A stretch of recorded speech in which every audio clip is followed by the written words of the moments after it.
It is paying attention to the Rules Committee, but I am sorry for keeping people waiting. As you all know, I like to be on time. I value everybody's time. Now back to the script. Today, the Rules Committee is convening to consider 5 separate measures: the Senate amendments to H.R. 7148, H.J. Res. 142, H.R. 4090, and House Reports 119, 468, and 119, 469. 2 reports accompanying resolutions recommending that the House find former President Bill Clinton and former Secretary of State Hillary Clinton in contempt of Congress. Before we get into the substance of today's meeting, I'll touch on a few points. First, I thank everyone spent their time traveling back to D.C. The weather's not been very kind as of late. It's impacted many. Our work this week is very important, and we all know that to be true. What's more, we all know that our country's facing many challenges right now. I had the good fortune to have some time this weekend to read articles focused on our 250th anniversary and obstacles that were overcome to establish our great country. On a day-to-day basis, we often focus on the negative and don't put our successes in perspective. But the truth is that we need a balanced perspective. Regarding the unfortunate incidents that took place in Minneapolis recently, let me just say that violence of any kind is deeply abhorrent to me, and any death that occurs leaves a deep impression on our hearts.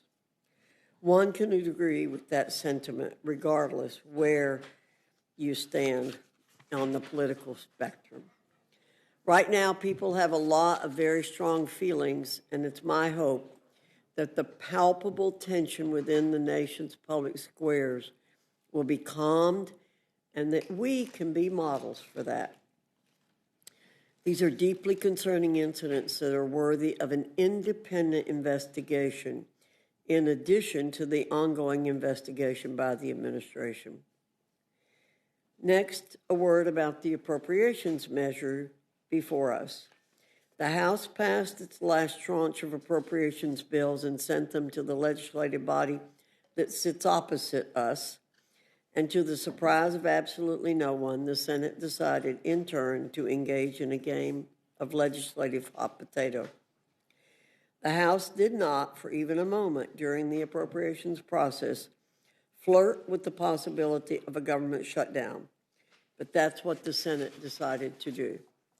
Now we're back here caught in a malaise of deja vu because, quote, the world's greatest deliberative body, end quote, decided to torpedo the process without fail, as it tends to do. To describe this as disappointing would be an understatement.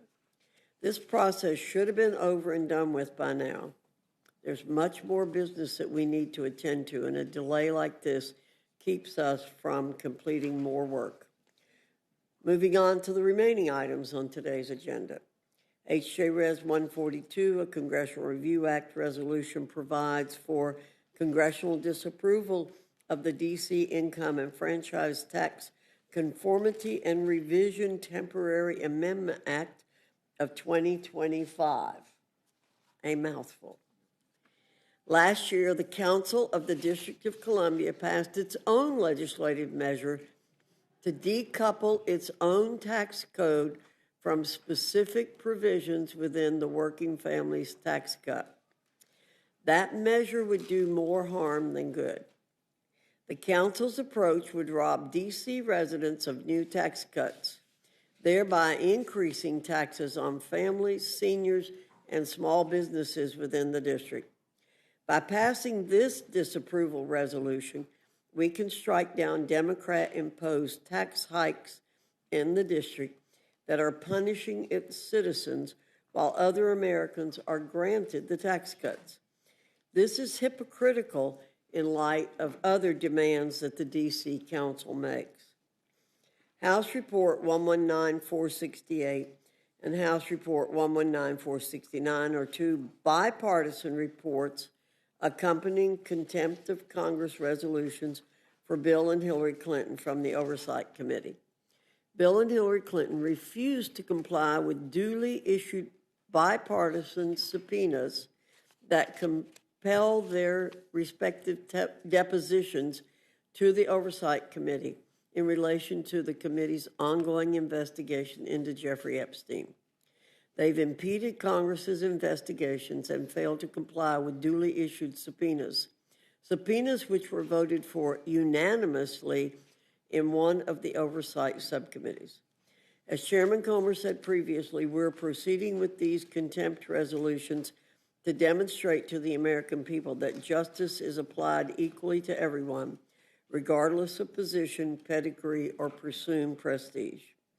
Finally, we turn to H.R. 4090, the Critical Mineral Dominance Act, legislation that would codify provisions of certain executive orders relating to domestic mining and hard rock mineral resources. H.R. 4090 would require the Department of the Interior, in consultation with the Department of Agriculture, to identify priority mining projects on federal lands that can be immediately approved and take all necessary and appropriate steps to expedite these projects. Further, it targets legal and regulatory bottlenecks that impede domestic mining by directing the Department of the Interior to oversee a series of actions related to reviewing such roadblocks on the state and local levels, as well as recommending changes to current law to streamline domestic mining. We have another busy day here at the Rules Committee, and as always, I look forward to the spirited discussions that we'll have. With that, I now yield to the ranking member, Mr. McGovern, for any comments he wishes to make. Well, thank you, Madam Chair. And we have a lot of bills that are going to be put into one rule, so my opening might be just a little bit longer than normal. Yes, but before I begin today, this is our first meeting since two federal officers shot and killed an American citizen, a VA ICU nurse, Alex Preddy. Alex was exercising his First Amendment right by filming federal agents on a public street. He was also exercising his Second Amendment right as a law-abiding gun owner in legal possession of his firearm. And for the outrageous crime of helping a woman get off the ground after she had been pushed over, he was punished with death, shot and killed by his own government. Now, I'd like to ask for a moment of silence for him and the other victims of government violence in Minneapolis, including Renee Good, who was also shot and killed a few weeks ago. Without objection. Madam Chair, let me first address the government funding package, which was added to our agenda over the weekend. And let me be crystal clear. I will be voting no on this funding package. I refuse to send another cent to Stephen Miller or Kristi Noem. They are undermining our Constitution, and the department they run is murdering American citizens in the streets. She ought to be impeached, and he ought to be fired. I think their words and actions are disgusting. I just checked social media. Neither one of them has retracted or apologized for smearing Alex Preddy or slandering him as a domestic terrorist or an assassin there to massacre law enforcement. Those were lies. Lies that were whipped up and spread by people in positions of authority who immediately sought to exploit the murder of a federal employee for their own partisan politics. And I refuse to fund such a lawless, out-of-control agency. I will not vote for business as usual while mass agents break into people's homes without a judicial warrant in violation of the Fourth Amendment. Just last week, a United States District Court judge said that ICE, and I quote, likely violated more court orders in January 2026 than some federal agencies have violated in their entire existence, end quote. That is inexcusable. And I have heard the argument that ICE already has plenty of money. Why not just vote for a 2-week CR? Well, I'm not voting to fund this agency for 2 seconds, let alone 2 weeks. They are terrorizing our communities and acting like they're above the law. That is my red line, and I think it should be the red line for all of us. And by the way, I also don't support the massive glut of unlimited military funding in the rest of the package either. Why on earth are we giving more to the so-called Department of War when the so-called President of Peace is threatening to use money that we're appropriating to invade allies, bomb Venezuela, and break the law?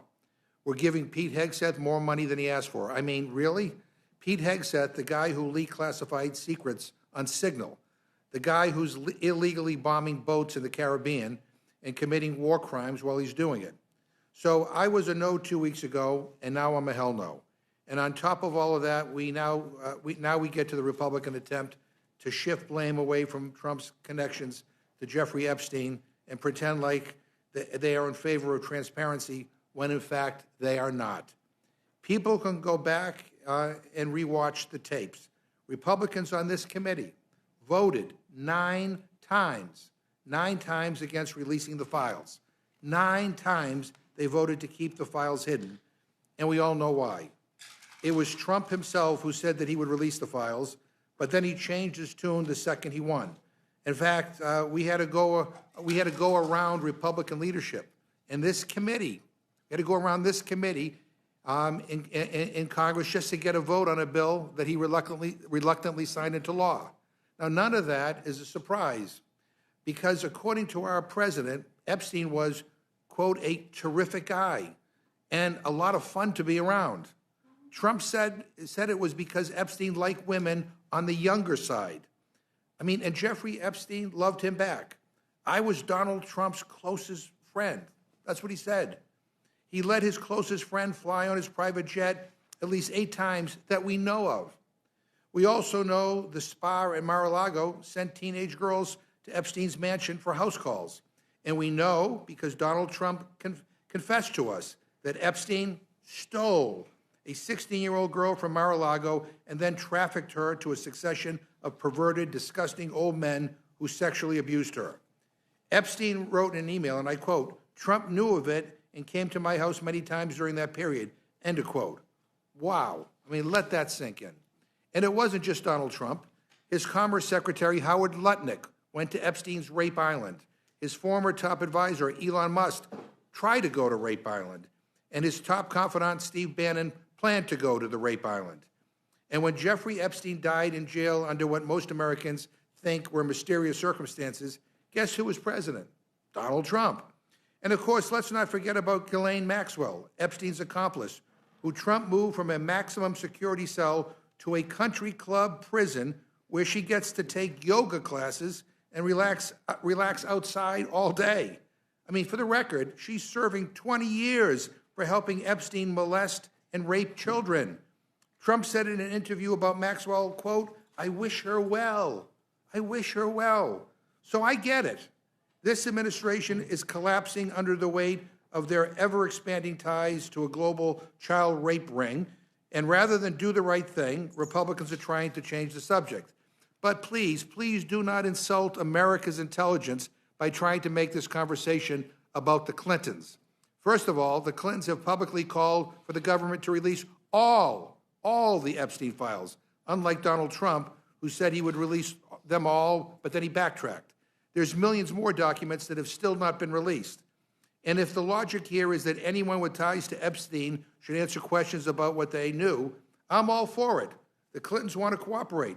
They sent written declarations of what they knew, and they were negotiating to testify under oath. When will President Trump testify? His name appears 5,361 times in the documents released so far. 5,361 times. Democrats want answers from everyone, including and up to the current president of the United States. And that seems to be the biggest difference between you guys and us. We weren't afraid of where these files lead. You are. And if you're afraid of where the files lead, you're not standing with the survivors. You're defending the pedophiles. And why is this White House still covering up the truth? Why aren't Republicans demanding answers from Pam Bondi about the client list? She said it was on her desk. Remember that? And why has the administration not yet released all the draft indictments or the FBI's victims and witness statements, which criminally implicate specific individuals? Why isn't Chairman Comer demanding answers from FBI Director Kash Patel, who said under oath that, quote, "there is no credible information that Jeffrey Epstein trafficked minors," end quote? Why aren't they subpoenaing Mar-a-Lago, Trump's, documents which appear directly linked to Epstein's trafficking ring? And why, after over a year of broken promises, and after a federal law required that all files be posted a month ago, why are we still waiting? If they have nothing to hide, if everything is on the up and up, why is this administration acting guilty?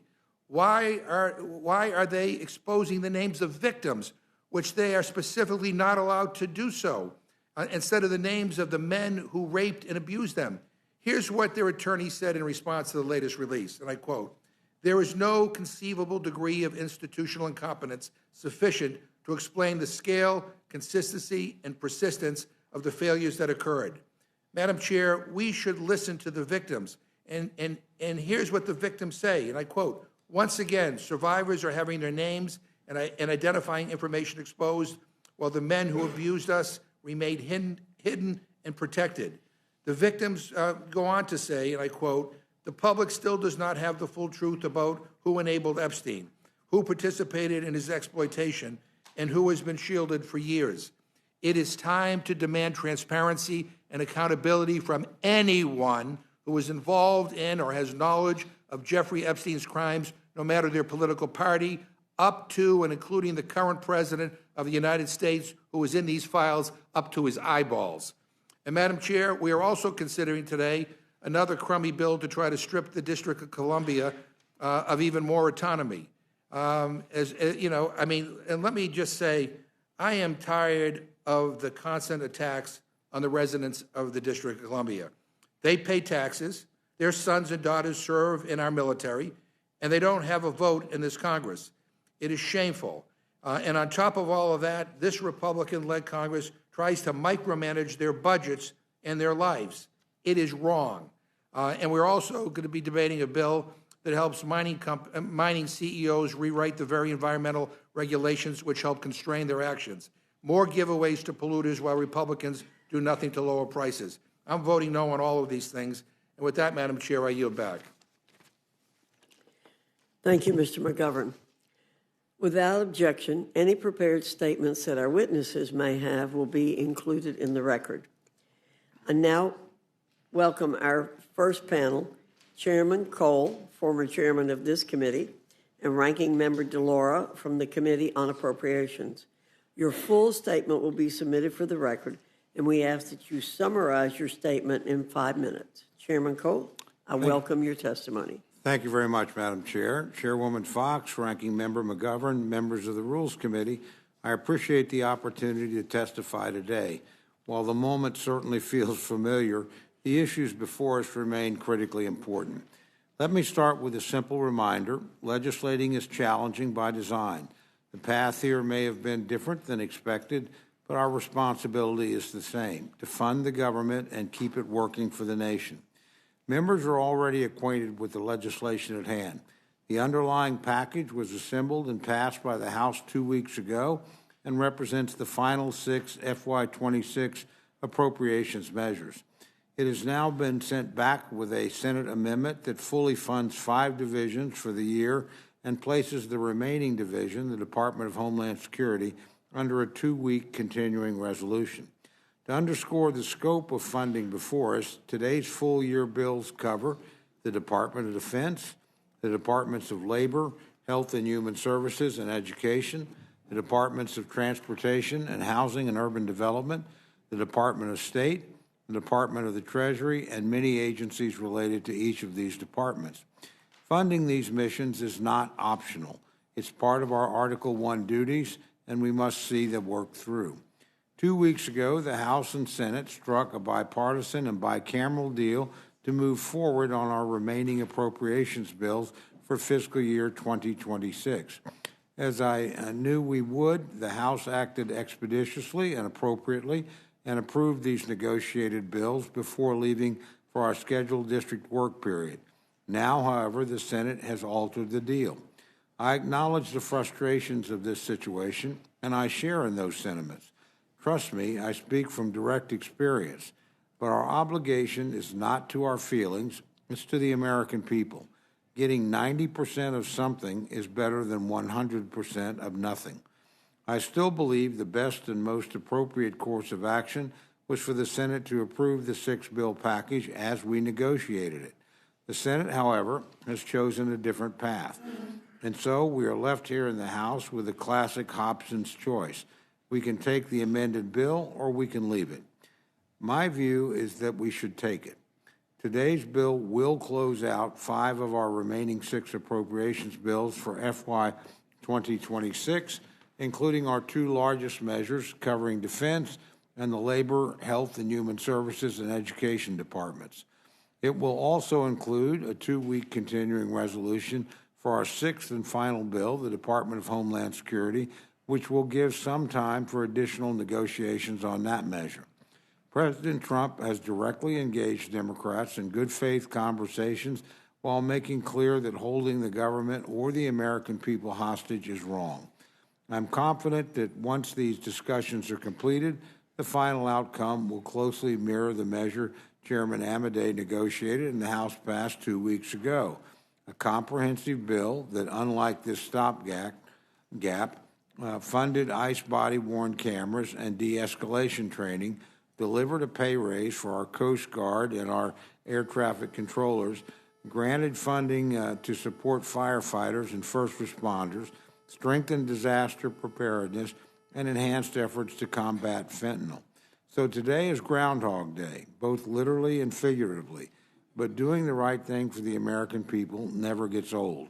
I thank each of you for your time, and I urge all members to support this bipartisan package, and I look forward to answering your questions later today. Thank you, Mr. Cole.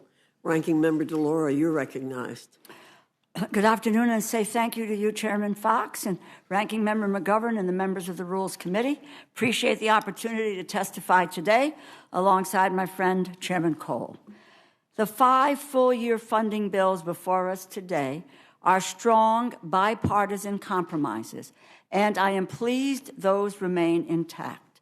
The House cleared these bills last month with strong bipartisan votes, and I look forward to seeing these bills become law.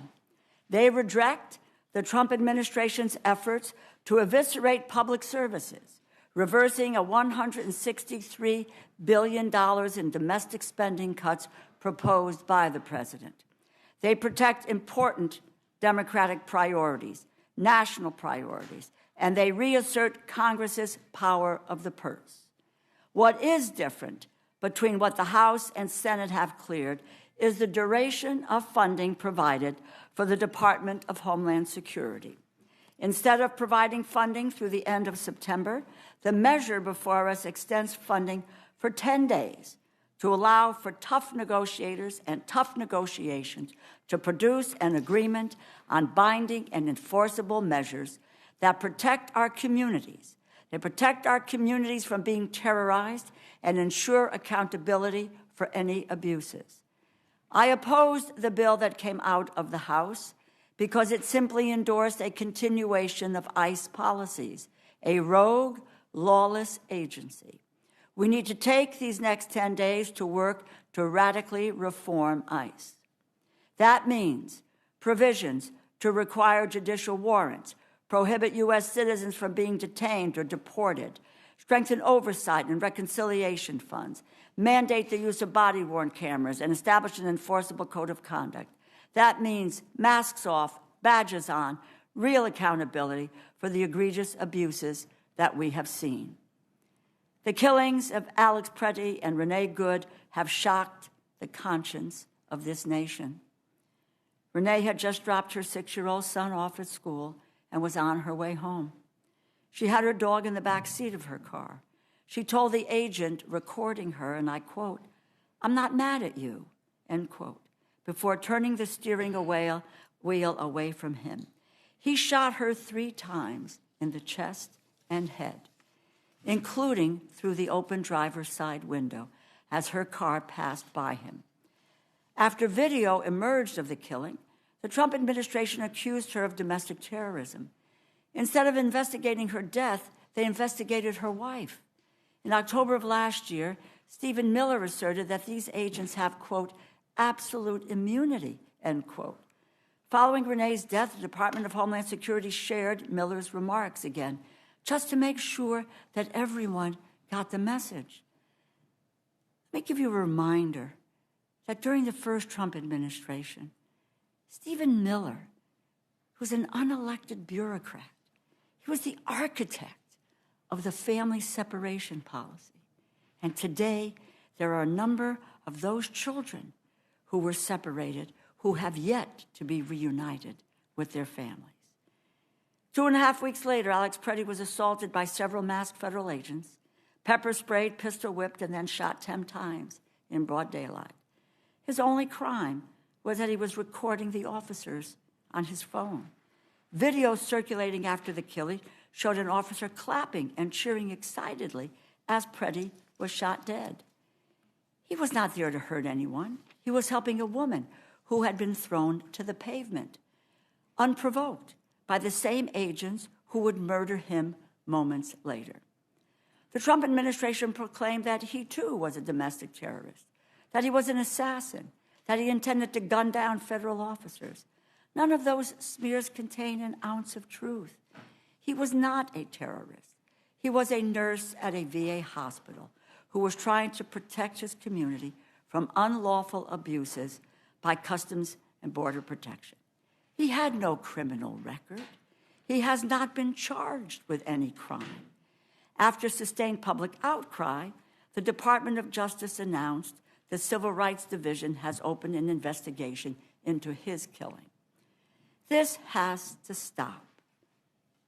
There must be accountability, not only for those officers who killed Alex Preddy and Renee Good, but for all those who have been beaten, harassed, intimidated, and unlawfully detained law-abiding citizens and residents who were simply going about their lives when the agents crossed their path. I will support this package, which secures funding for the 5 bipartisan bills which fund the Department of Defense, Transportation, Housing, and Urban Development, Health and Human Services, Labor and Education, State and Treasury for the rest of this fiscal year, which extends funding at current levels for DHS for 10 days. What does that do? That gives us time, and it gives us leverage to secure the protections that we need for our communities, for if we do not do that, we will not be able to bring the kinds of pressure that is necessary to make sure that ICE does not continue to terrorize our communities. The American people are demanding these protections. Thank you for your time, and I look forward to answering your questions.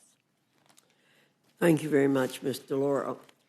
I'm going to defer my questions until later. Ms. Fishbach is recognized. Thank you, Madam Chair. And I appreciate you both being here. And I think, Mr. Cole, you said it felt like deja vu. But very quickly, I think you mentioned in your opening statement that there was an agreement. This was all agreed, because when we left, it was our understanding. We voted, we passed it out. My understanding that the Senate was all set up and it was going to be done. Well,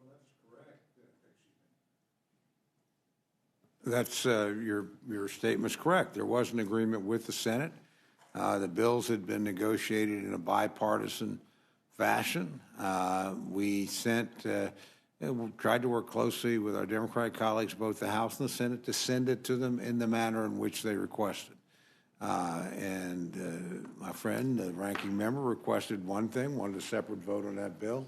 We worked hard to secure that vote, and you were kind enough on this committee to give us that opportunity. And then, look, I've been arguing all along we should have been doing this earlier in smaller packages. I just think that's a better way to proceed. But the Senate wanted 6 in one bill, and so they got what they asked for.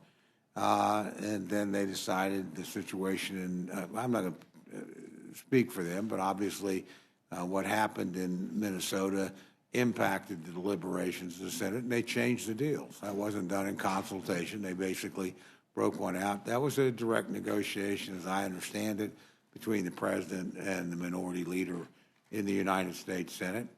Procedurally, that requires us then to look at the packages again. But there's no substantive disagreement on the 5 bills that we've negotiated in either chamber. I mean, they've passed the Senate, and if we take them up on the floor and pass them here, those will become law. As my friend, the ranking member, said, the remaining one is a 2-week extension, so other negotiations can occur, and I would assume at that point they'll either come to a conclusion or not, and we'll be dealing with that bill again. But what we won't do is derail the rest of the government. 94% of the government will be funded. Our military will be paid. Borders will be secure.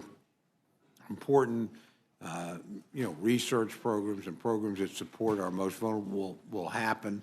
We don't have disagreement there, or the disagreements we have been resolved through negotiation. So putting those things through, I think, is the right thing to do. Working on the area that is still a matter of contention is probably the appropriate thing to do as well. Again, I would have preferred all 6 be accepted as negotiated. This is the second time the Senate has done this. We had a negotiation last year. They asked for a clean CR, which they got. They asked for a short-term CR, which they got. And then they introduced extraneous matters, which were health care, Obamacare era subsidies, and undoing Medicaid reforms that Congress had enacted into law and the President signed earlier last year. So, it's pretty hard dealing with the United States Senate because when you've got an agreement, they don't feel bound by the agreement that they had. So, again, we're sort of used to this. But I would rather preserve the really 94% of funding where we have agreed, get that taken care of. That shouldn't be subject to this debate or this controversy, and then move on. There's clearly negotiations at the highest level going on Department of Homeland Security right now. There have been a number of moves by both parties, by the President, by the Senate to continue this discussion. So obviously we would deal with that at that point. But I don't think we should miss the opportunity of passing into law things we agree on to keep the government shut down. I mean, literally, if we don't act on this, we're going to be back at the point where people that keep our skies safe aren't getting paid, where promised pay raises to air traffic controllers and the Coast Guard don't happen, where we don't have money in reserve for a natural disaster. We have one undergoing right now, where our men and women that are protect us overseas wonder whether or not they're going to get paid or their families here are going to be safe. So let's solve the range of problems where we have very substantial bipartisan agreement and negotiation, and then work on this remaining problem. And Mr. Cole, I agree with you, and I'm hoping that a majority of the folks, when these gets to the floor, do agree with you, because you're absolutely right. We need to keep the 94% open, and I'm just sorely disappointed that, I mean, when we left, and the Senate was supposed to come in, that the agreement that was struck was not honored, and it's deeply disappointing because I know that everybody worked very hard, and we took the votes to make sure that would happen. So it's unfortunate, but I do think that at this point, you're right. We need to keep the 94% open and let that bit that's being held hostage, essentially, until they get their way. That we've got the 2 weeks to deal with it. But in the meantime, let's get the other done. Did you want to say something? You looked like at one point you were going to say something. No. Okay. All right. Well, then I yield back, Madam Chair. Thank you, Ms. Fishbutton. Mr. McGovern, you're recognized. Yeah, well, I don't really want to spend a lot of time on the substance of the bills before us because I said a lot in my opening statement, but surely you understand why there's so much controversy over all of this. I mean, we have 2 Americans that are dead, shot right before our very eyes, and you had the Secretary of Homeland Security, you had Stephen Miller, and you had Greg Bavino just lie about it, just lie. And so there's a problem here in terms of trust. I mean, and I don't trust them at all. And I don't trust this administration. I mean, even in the last few days, the president has been all over the map on responding to the tragedies. I don't trust him to tell me the correct time, never mind to negotiate in good faith on guardrails on ice. So, I mean, that's where the angst is. That's where a lot of the concern from the American people is coming from, is that they're seeing one thing with their own eyes and being told something very different by this administration. And there's, and I guess they can't bring themselves to say they were wrong or that they apologize. And it is chilling. I'm just telling you, it is. But I appreciate the fact. I appreciate the work that both of you do. I appreciate the work of your staff. I know these are not ordinary times, but I just want to clarify the record, the historical record, because since you both testified on the funding bills a few weeks ago, I've been reading some of the press coming out of from some of my friends on the other side of the aisle, some of the press releases and the tweets from Republicans saying that regular order has finally been restored for the first time in decades. So one House Republican said, quote, "For the first time in 29 years, the House has passed all appropriations bills. With a one-seat majority, regular order has returned," end quote. Senator Langford congratulated the Republicans on the Appropriations Committee on this accomplishment, saying, quote, "That's no small feat," and referring to you, Chairman Cole, he's the first Appropriations Chair to do so since 1997, end quote. But just, and again, I have great respect for both of you, but just I have to ask, is this really the first time since 1997 that the House has passed all 12 appropriation bills? Yes or no? I have no idea. I'm focused on what's in front of me, which is trying to get these bills passed. But just for the record, the correct answer is no. This is not the first time in 29 years the House passed all 12 appropriation bills. The 1997 record that people on your side keep referring to is the last time that Congress passed all the required appropriation bills on time, just so that we're all clear. First, 0 appropriation bills were signed into law on time during the past year. 0. And that is why the government shut down in October and why it is partially shut down right now. And second, Congress regularly passes all 12 appropriation bills. It had done so every year for over a decade. That is until last year. We operated under a year-long continuing resolution for the entirety of fiscal year 2025. Let me put that in context. From October 2024 into November 2025, for 13 months, this Republican majority failed to get a single appropriation bill signed into law. In fact, we've continued to operate under a partial CR until we partially shut down over the weekend. This funding cycle, fiscal year 2026, stands out in 2 notable ways. The first way, speaking of setting records, is that for the first time in 30 years, there have been 2 shutdowns in a single funding cycle. 2 shutdowns. Secondly, members have been notably cut out of the amendment process here at the Rules Committee for fiscal year 2026. Only 3 out of the 12 appropriation bills this fiscal year received a call for amendments. Chairman Cole, when you were the Rules Chair during the FY24 cycle, you issued a call for amendments on 11 of the 12 appropriation bills. And during the FY24 cycle, nearly 3 times more appropriation amendments advanced to the House floor than in this cycle. So Republicans may be out here claiming victory on non-existent records, but I think it's important that we understand that this whole process, is abysmal. And I bring this up because truth matters and the facts are the facts. I get it. The administration kind of sets a standard where they can just say whatever the hell they want to say, whether it's based on truth or fact or not. But I think here in this institution, it is important that we not exaggerate or not make things up. And the facts are the facts. And so I say this for the historical record, Madam Chair. Again, I appreciate my colleagues being here, and I yield back. Thank you. Thank you, Mr. McGovern. Mr. Roy, you are recognized. I thank the chair. Mr. Cole, is it true that the bill in front of us, that is the package of 5 of the appropriations bills plus the 14-day CR for Homeland, is appropriating at a level that is less than our current level of funding? Correct. If you look at all 12 bills, yes.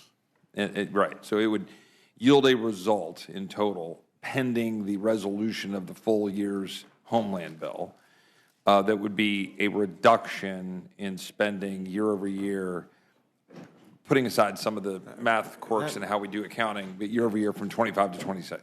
That's correct. And just for the record, the Homeland bill that this body passed, that the House passed, actually reduced Homeland spending by $600 million. A CR actually restores that since we're continuing the status quo. So, but your point's correct. Yeah, this is the second year in a row that we've effectively spent less money than was projected at the beginning of the year, less money than we did the year before. Is it also true that we have, again, in general terms, getting to the dollar to the penny, over the last 3 fiscal years, had spending, discretionary spending, stay relatively flat? That's correct. For 3 consecutive fiscal years? That's correct. Is that a normal occurrence in this town? No, normally discretionary spending goes up by 3 to 5% a year, sometimes more. And over a 10-year budget window, that's a lot of money. I mean, literally, the savings the last couple of years probably amount to something like $500 billion over a 10-year by just simply holding the line. You let revenue catch up with expenditures. So, yeah, there's no question fiscally this helps correct the course. But again, and you and I have had this discussion often, the main drivers there are the mandatory spending, entitlement spending, whatever you want to use. That's 70+% of the federal budget. Our appropriated money is only about 26% or so of all federal spending. And actually, the Appropriations Committee historically has done a pretty good job of keeping the numbers intact, and an exceptionally good job over the last 3 years.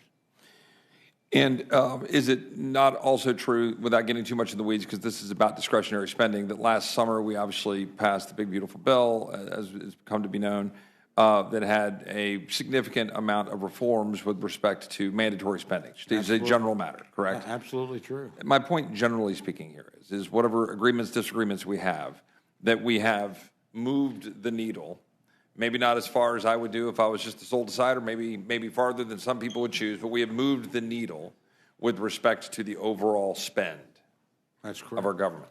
That's correct. So the other point that I make, and I want to be mindful of the time that we use here, that I think merits observation, is we're going to have a debate, obviously, over the next 2 weeks when the Homeland bill expires. But I do want to remind people of the extent to which the men and women in ICE,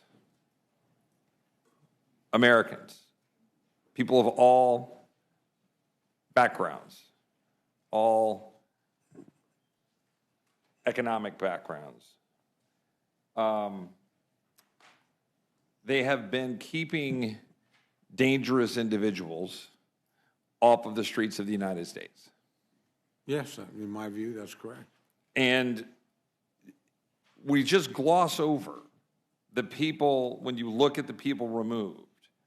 For example, an individual here with convictions for homicide and robbery, admitted gang member that was removed from the streets of Minnesota, an individual that was involved with rape, an individual that was involved with assault, forgery, and obstruction, and arrest for drug possession, an individual that was involved with sexual assault and driving under the influence, an individual who is a convicted sex offender and convicted of sodomy on a 12-year-old girl, an individual with multiple arrests for driving under influence, larceny, assault, and making terrorist threats, an individual with aggravated assault with a weapon, larceny, assault, possession of cocaine, and robbery with a gun, an individual with possessions of a weapon and aggravated assault with a gun, an Asian gang member, Asian boys gang member, an individual with fraud, identity theft, and driving under the influence, an individual with driving under the influence, aggravated assault, and weapon assault, and possession of amphetamine. And I could go on and on and on. There's other individuals, multiple counts of credit card fraud, drug possession, controlled substance possession, and drug trafficking, 3 prior convictions for selling amphetamines, as well as convictions for assault, previously arrested for child cruelty and battery. These are individuals, and I'm only touching just the tip of the iceberg of the individuals that these men and women have been engaged in removing from the streets of the United States as a direct consequence of the policies of the previous administration, with wide open borders, putting individuals onto our streets and endangering the people that we represent. So right now what we have in front of us is a bill that will only fund Homeland. It will only fund the men and women that are doing that for 14 days. Now, we'll have a debate over the next 14 days about that, but I want to remind people why there are some people who are frustrated that we worked together on a bipartisan basis to produce legislation that funded all of government, and we passed that out last week, and that would carry forth what needs to be done to be able to secure the homeland of the United States, fund our men and women in uniform in the Department of War, fund the other priorities of government at flat spending. And now we're getting this back, and we're going to reduce homeland spending for 2 weeks. To be clear, I'm going to be fighting like hell to ensure that we've got the resources necessary for the men and women of Border Patrol, ICE, and the other people at Homeland Security to secure this nation against violent criminals that are endangering the people of the United States. That is an absolute hard line in the sand. And we will have that battle over the next 2 weeks. Glad to have it. And we can have the battle over the SAVE Act because, yes, only citizens should vote. And we can have the battle over voter ID because of, yes, you should have voter identification to vote. These are common sense 80% plus issues that poll highly on a bipartisan basis. So we will have those debates. And the final point I'll make that I will say credit to the House and on a bipartisan note, I am thankful that we included in this bill stopping the absurdity of the Senate getting a $500,000 sue and settle payday by being able to put that provision in there, and we had unanimous vote twice in the House to stop it. So I'm thankful to leadership in both chambers for including that in this bill. And with that, I'll yield back to the chair. Thank you very much, Mr. Roy. Ms. Scanlon, you're recognized. You yield Sorry, to I'll Mr. yield McGovern? first to the ranking member. The gentleman's recognized. Well, let me say to the gentleman who just spoke, I agree with him in getting rid of the Lindsey Graham earmark, which was kind of a payola for Lindsey Graham and some of a few senators. So we agree on that. I also agree that all the bad guys should be removed from the United States. But that's where our agreement ends. I mean, I object to 5-year-olds being detained. I object to American citizens being murdered in the street. I object to off-duty police officers being detained because the color of their skin is brown. In Minnesota, a U.S. citizen said ICE took him at gunpoint in his underwear without a warrant in front of his 4-year-old grandchild. I mean, in another instance, a U.S. citizen went on his lunch break and masked federal agents detained him in a chokehold. In Miami, federal agents ripped a woman from her car as she screamed that she was a U.S. citizen. I mean, in California, a U.S. citizen on his way to work at a food bank pulled over to warn federal agents that they should wrap up their stop of another individual before school-aged children gathered for the bus. Moments later, the ICE officer shot him in the back. In Chicago, ICE agents stormed an apartment complex by helicopter as families slept and deployed chemical agents near a public school. I mean, U.S. citizens are carrying their passports out of fear of being detained without cause. There are reports of Native Americans who are U.S. citizens being detained by ICE. 32 people died in ICE custody in 2025. 32. It was ICE's deadliest year in 2 decades. So I'm sorry, that's where we disagree with the gentleman. And I just wanted to say one other thing. I mean, and I'm sorry the gentleman left, but talking about saving taxpayers, reducing the debt by $500 billion in this package. I'm sorry. I mean, that's laughable when you look at the fact that you added $4 trillion to the debt in the big ugly bill. Now, maybe that kind of funny math works in Texas, but I don't think it works anywhere else in this country. I mean, that's an insult to the American people's intelligence to somehow say that we're being responsible in terms of reducing the debt, when you add $4 trillion to the debt in the big ugly bill. And I thank the gentlelady. I yield back. Thank you, Mr. McGovern. Like you, I will not be voting for this package. From last week to now, nothing on the ground has changed significantly. We cannot give DHS and ICE a blank check and hopes that things will work out in 2 weeks. That approach fails to meet the moment, and it fails to meet the concerns of an overwhelming majority of Americans who want an immediate end to the violence, lawlessness, and chaos caused by ICE across this country.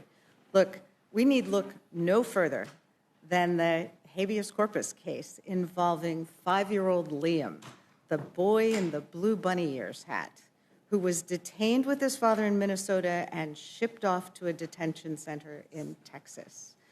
Trump campaigned on a promise that he would deport the worst of the worst. And if that's what were actually happening, I don't think we would be in anything like this position, but that is not what is happening. 5-year-old Liam is a child, a now traumatized child.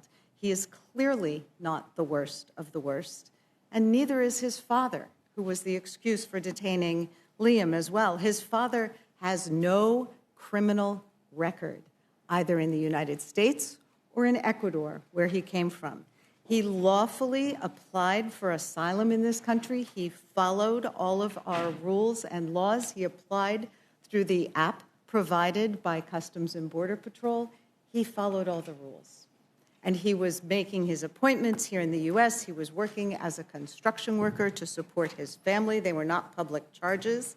So this is a big, ugly, violent charade that we are seeing out on the streets of America, run by Kristi Noem, Stephen Miller, and President Donald J. Trump.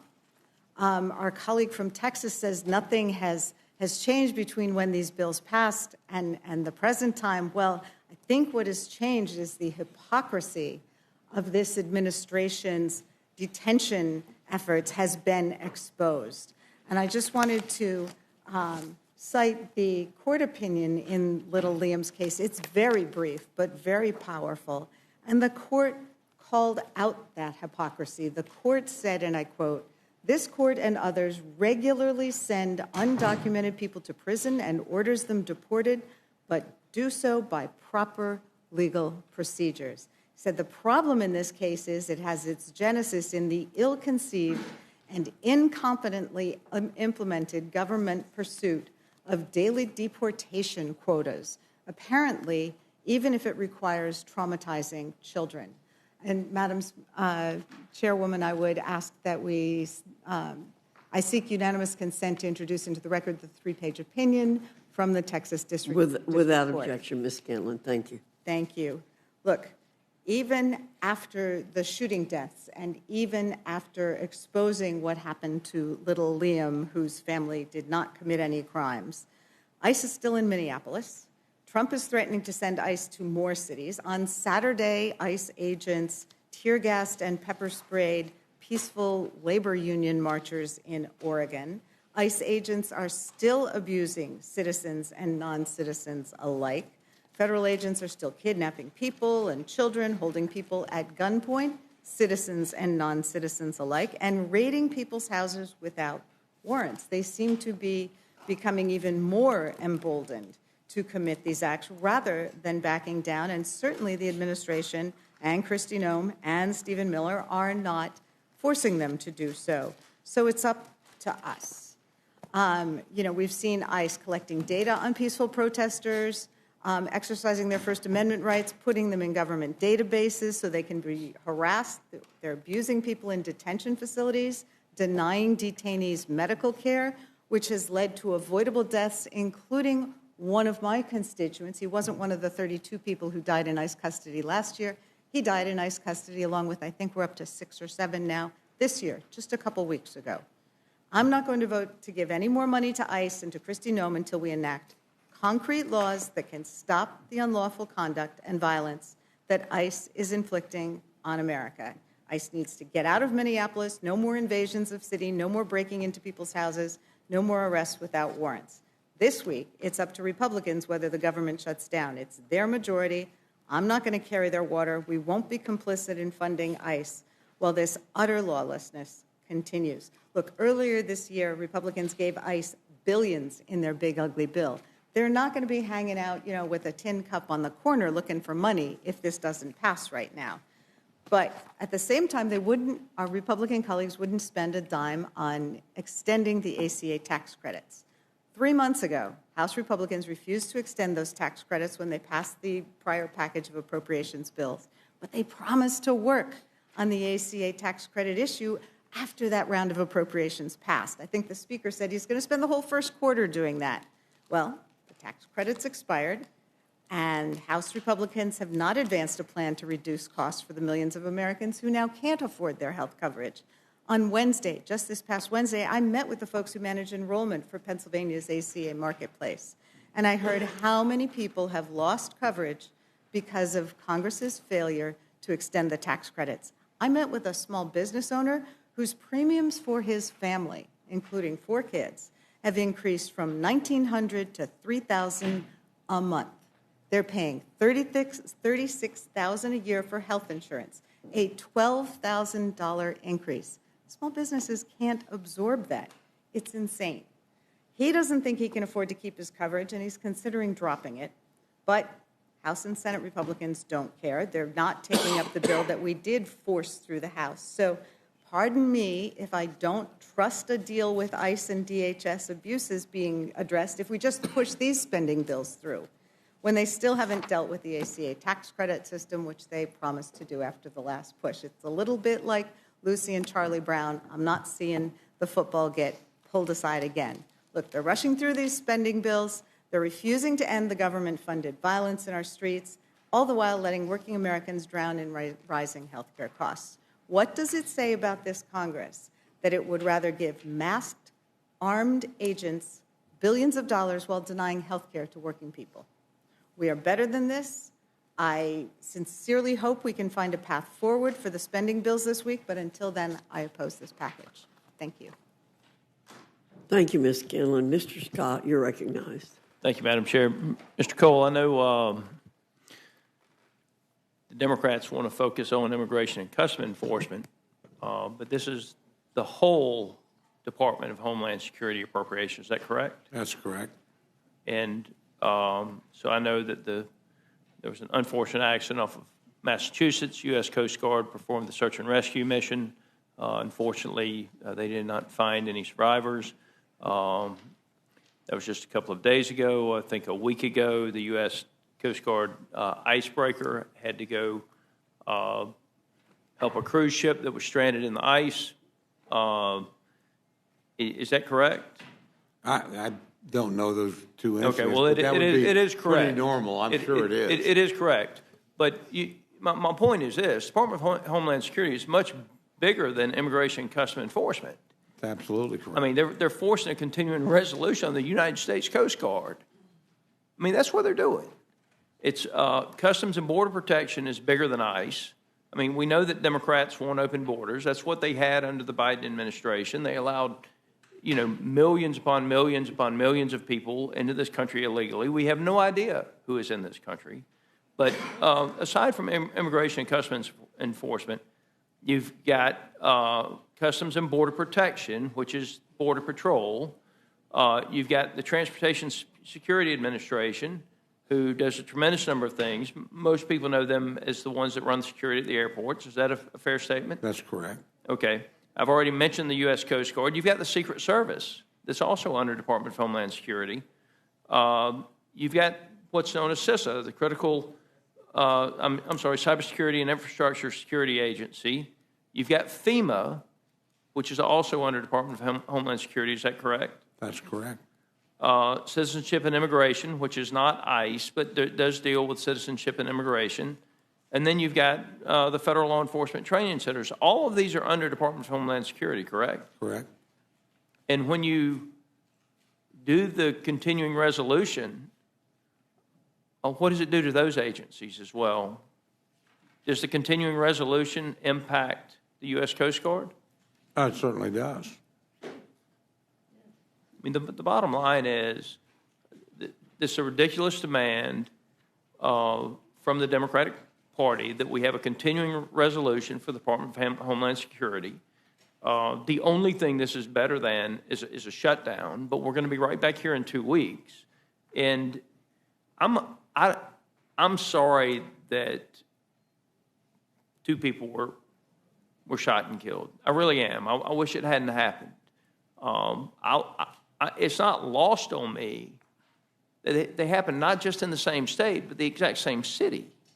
And my understanding right now is that ICE is carrying out operations around the country.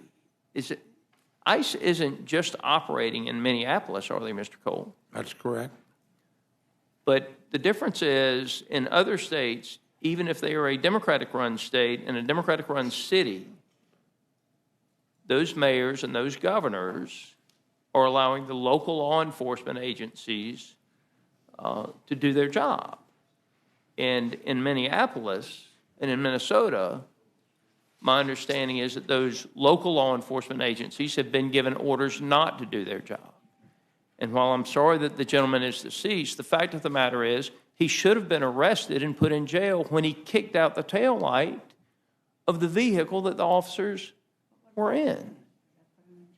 And the Democrats don't want to talk about that. And so I intend to vote for the legislation, Mr. Cole. I think that those of us who want this country to move forward and our economy to move forward will continue to vote yes. My understanding is, and I think this is actually a good thing, that the Homeland Security bill that passed the House of Representatives actually had de-escalation training for immigration and custom enforcement. Is that correct? That's correct. And by doing what the Democrats have done, they have stopped the de-escalation training for immigration and custom enforcement. Is that correct? Correct. I think that the de-escalation training is important, and I wish they had not stopped it. I wish that the de-escalation training was there. I hope it'll be in the next piece of legislation that we have, as it was the last. And with that, Mr. Cole, I just want the American citizens to know that DHS is much bigger than immigration and customs enforcement, and they are able to operate effectively, more effectively in other states because they have not been given orders by a radical mayor and a radical governor. The local law enforcement and state law enforcement have not been given orders by a radical governor and a radical mayor not to help from the standpoint of what local law enforcement is supposed to do. And with that, Mr. Chair, I yield. Gentleman yields back now. Recognize the gentleman from Colorado, Mr. Neguse, for his time of questioning. I thank the chairman. Chairman Cole, I presume you agree with what the gentleman from Georgia said. This is a red state, blue state issue. That's your? No, I did not. You said radical governors versus governors that aren't complying with the law. Hang on, stop. It's not a debate between the two members. I hear you. I'm asking Mr. Cole a question. Yeah, I mean, try not to put words into Mr. Scott's mouth, but at the same time, it's not Mr. Scott's time. I thank the chairman. How about we do it this way, Mr. Chairman Cole? I want to read you a quote. Quote, I think the death of Americans, what we're seeing on TV, it's causing deep concerns over federal tactics and accountabilities. Americans don't like what they're seeing right now. You want to take a guess who might have said that? No. The governor of Oklahoma, someone I suspect you know well, Governor Stitt, said that on TV a few weeks ago. So this notion that this is purely an issue in Democratic states with Democratic governors or states with Democratic mayors, clearly across the board you have heard over the course of the last several weeks an outcry among the vast majority of Americans who I think are deeply offended at what they see ICE doing in Minneapolis and beyond. Now, with respect to the gentleman from Georgia, because he talked a lot about the various different sub-agencies within the Department of Homeland Security, I will say he expressed more support for some of these sub-agencies within the department than the Secretary of the Department of Homeland Security. I mean, it sort of is, refrain about FEMA. Secretary Noem has talked about abolishing FEMA. Now we're forced to listen from my colleagues that we must do everything we can to save FEMA from the same people who said nothing when Secretary Noem was discussing abolishing it. Cybersecurity, CISA. The Trump administration has proposed to cut by a third. 1,000 people they're trying to fire at the cybersecurity division. And I'm supposed to take at face value statements from my colleagues that it's outrageous that we would have a continuing resolution for the Department of Homeland Security and the cybersecurity division, that would put them in a tough spot. I think you ought to be complaining to the Secretary of Homeland Security, the Trump administration, not to your Democratic colleagues. I will also say, I wish my colleague from Texas were here, Mr. Roy, and I trust my good friend from Georgia can perhaps relay this to him, because to hear him somehow tout this bill as an example, as a paragon of fiscal responsibility, is too much to bear, having listened to him on this committee every week for the better part of the last 3 years. Let me read you from the Cato Institute what they say about this bill. Last week, the proposed $1.7 trillion discretionary budget represents a $24 billion increase compared to fiscal year 2025 levels. It is $50 billion above the 2023 Fiscal Responsibility Act's budget, non-binding budget targets, which we, of course, played a part in negotiating, as you all will remember, just a few short years ago. And by the way, this doesn't include the $300 billion that Republicans allocated to the Department of Homeland Security, specifically ICE, and the Defense Department last year in the OBBA. So, you all may have your reasons as to why you think that these bills deserve to be passed. I certainly don't. But fiscal responsibility cannot be one of the reasons. Just full stop. The empirical evidence makes that very clear. Fiscal year 2026 will mark the first year since the passage of the Fiscal Responsibility Act of 2023 that Congress will not have statutorily binding spending caps. So spare us talk of fiscal responsibility when this bill ignores that entirely. To say nothing of, by the way, the discussion around earmarks, and this is not meant for the chairman or the ranking member of the Appropriations Committee. It's meant more for my colleague from South Carolina and in absentia, who, has, again, railed about earmarks every meeting that I've attended, and I guess is prepared to vote on a bill that includes every earmark one could conceive of. $1 million for the elevator repair at New York City's Met Opera. I look forward to understanding how the gentleman from South Carolina, again, talk about paragon of fiscal responsibility, how he justifies that vote for his constituents. In any event, the question that I would like to ask of the chairman and the ranking member relates to, of course, the Department of Homeland Security, because the backstory, of course, with respect to the bill that we're considering today, is in the context of what's happening across the country and the serious objections that you've heard from colleagues on my side of the aisle, myself included, and why I'll be voting against this bill when it comes to the floor tomorrow, if it gets there. Mr. Cole, I wonder, you've heard, I'm sure, from many Democratic colleagues of yours about our belief that Secretary Noem should be impeached. And I wonder if you agree with that or what you think of impeachment. I'm not going to speculate on something that hasn't happened, no, I don't agree with that. But if you want to have impeachment, go right ahead. You have the ability to offer a motion to that deal, but that's really not what we're here to discuss. We're here to discuss the appropriations process. I hear you, but and funding the rest of the government, most of which is unfunded right now. I mean, right now we are not paying men and women to defend it. We're not paying the air traffic controllers that brought us all here that flew safely. We're not paying the TSA. We're not funding the government. These other things are important, and I think the Senate, I don't agree with what they did, but they said, okay, let's set aside 2 weeks here and only fund this for 2 weeks.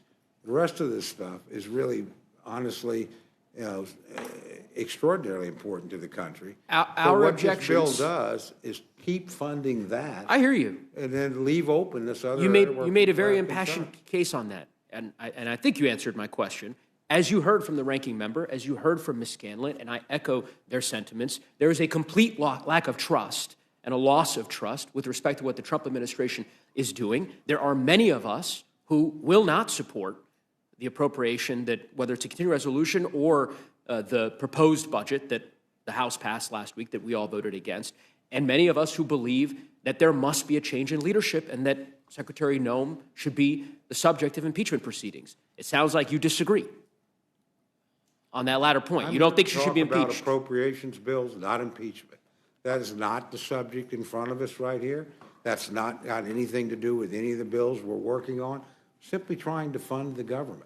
That you know, sounds like to a maybe. Look, if you want to have a theatrical debate. It's not a theatrical debate. Yes, it is. Because it doesn't have anything to do with any of this legislation. It has everything to It do with has the Department of Homeland zero. Security's budget. If you want to talk about the Homeland Security budget, I'm happy to talk about the budget. It's not an impeachment issue, it's a budgetary issue. And what's proposed Is that right? is a 2-week, yes, it is. Okay, let me explain why I think that view is misplaced.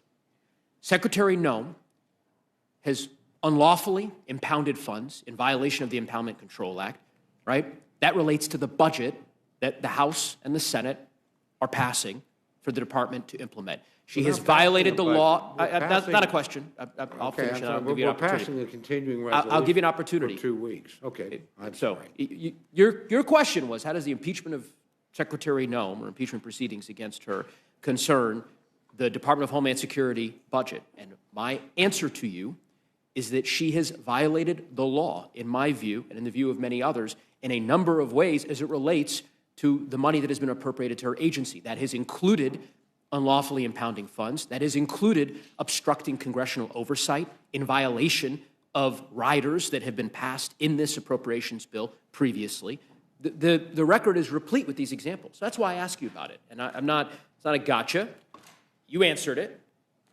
You said you don't agree with it, or you don't think that she should be impeached. You want to so bring that's an your view. impeachment resolution, by all means do so. And the reason I ask, as you could probably imagine, is that I didn't hear the same reticence from my Republican colleagues, including you, Mr. Chairman, with all due respect, a year and a half ago, when all of you seemed very, very eager to impeach Secretary Mayorkas. I'm sure you recall your vote to impeach him, yes? I certainly did. Yeah. There was a mad rush on your side of the aisle to impeach Secretary Mayorkas. I didn't hear anybody at the time say that was an inappropriate use of the time within the House or the ability of members to be able to pursue. And it sounds like I said it didn't have anything to do with an appropriations bill. That didn't have anything to do with an appropriations bill. That was some measure put in front of me. I voted on it. I don't think you'll find I spoke on it or that it was but comes to the floor of the House, you got an obligation to cast a vote. That's appropriate. All I'm saying is I'm here to talk about appropriations. That's what's in front of us. And it's not the package I would have preferred. It's the package that came over from the United States Senate. I still think passing it is better than not passing it. You and I obviously disagree on that. Fair enough. I appreciate that. Well, I'll certainly agree with you on that last sentiment, which is that you and I disagree on it. There's no, in my view, basis to continue supporting the lawlessness that the agency, ICE in particular, has been perpetrating against the American people in the context of this appropriations bill, and I'll be voting no on that basis. I yield back. Gentleman yields back. Now recognize the gentleman from Georgia, Mr. Jack. Thank you, Mr. Chairman. My question is to Chairman Cole. Building upon what my colleague from Georgia mentioned, I mean, this is not just a vote to fund the Coast Guard, to fund FEMA, to fund TSA. There are also quite a few other measures within this legislation we're seeking to fund. So if you could, in the inverse, explain to the committee and explain to all those watching, a no vote on these Senate amendments to H.R. 7148 equals what? Well, it equals voting no to 94% of funding the government. So, as important as Homeland Security and that agency is, and the discussion is, I'm not diminishing that, is it really appropriate not to pay anybody that wears the uniform of the United States that's defending us right now? I don't think that is. Is it appropriate not to fund research at the NIH on cancer and Alzheimer's or people in clinical trials? I don't think that is. Is it appropriate not to provide services to the American people that those of us that are most vulnerable need? Look, this is a huge swath of federal government. This is like, taking a sledgehammer to try and get a fly. I mean, I'm not saying the fly is not important. I'm saying this is about funding essentially almost the entire government of the United States, which we are not doing now. The Senate has acted. It's now up to the House to act. Is this what I would have proposed? No. Is this what my colleague, the ranking member? No. We disagree on a lot of things. Is this the approach I would have taken to the Department of Homeland? No, but I would rather fund everything. I mean, look, there are federal employees in every district in America. They ought to get paid for the work they're doing. They are doing important jobs for the country. Why would we shut down every safety agency? Why would we ask air traffic controllers to keep working without getting paid? Why should we ask scientists that are doing important research? I mean, it is inappropriate, in my view, not to fund the government.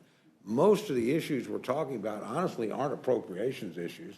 You can deal with them in judiciary. You can deal with them in the committees of jurisdiction. Part of the problem the appropriations process has is that everybody tries to put things on it that don't have much to do with it. So, again, you want to impeach somebody? Fine, file an impeachment resolution. We have a process to deal with that, not dealt with in the appropriations bill.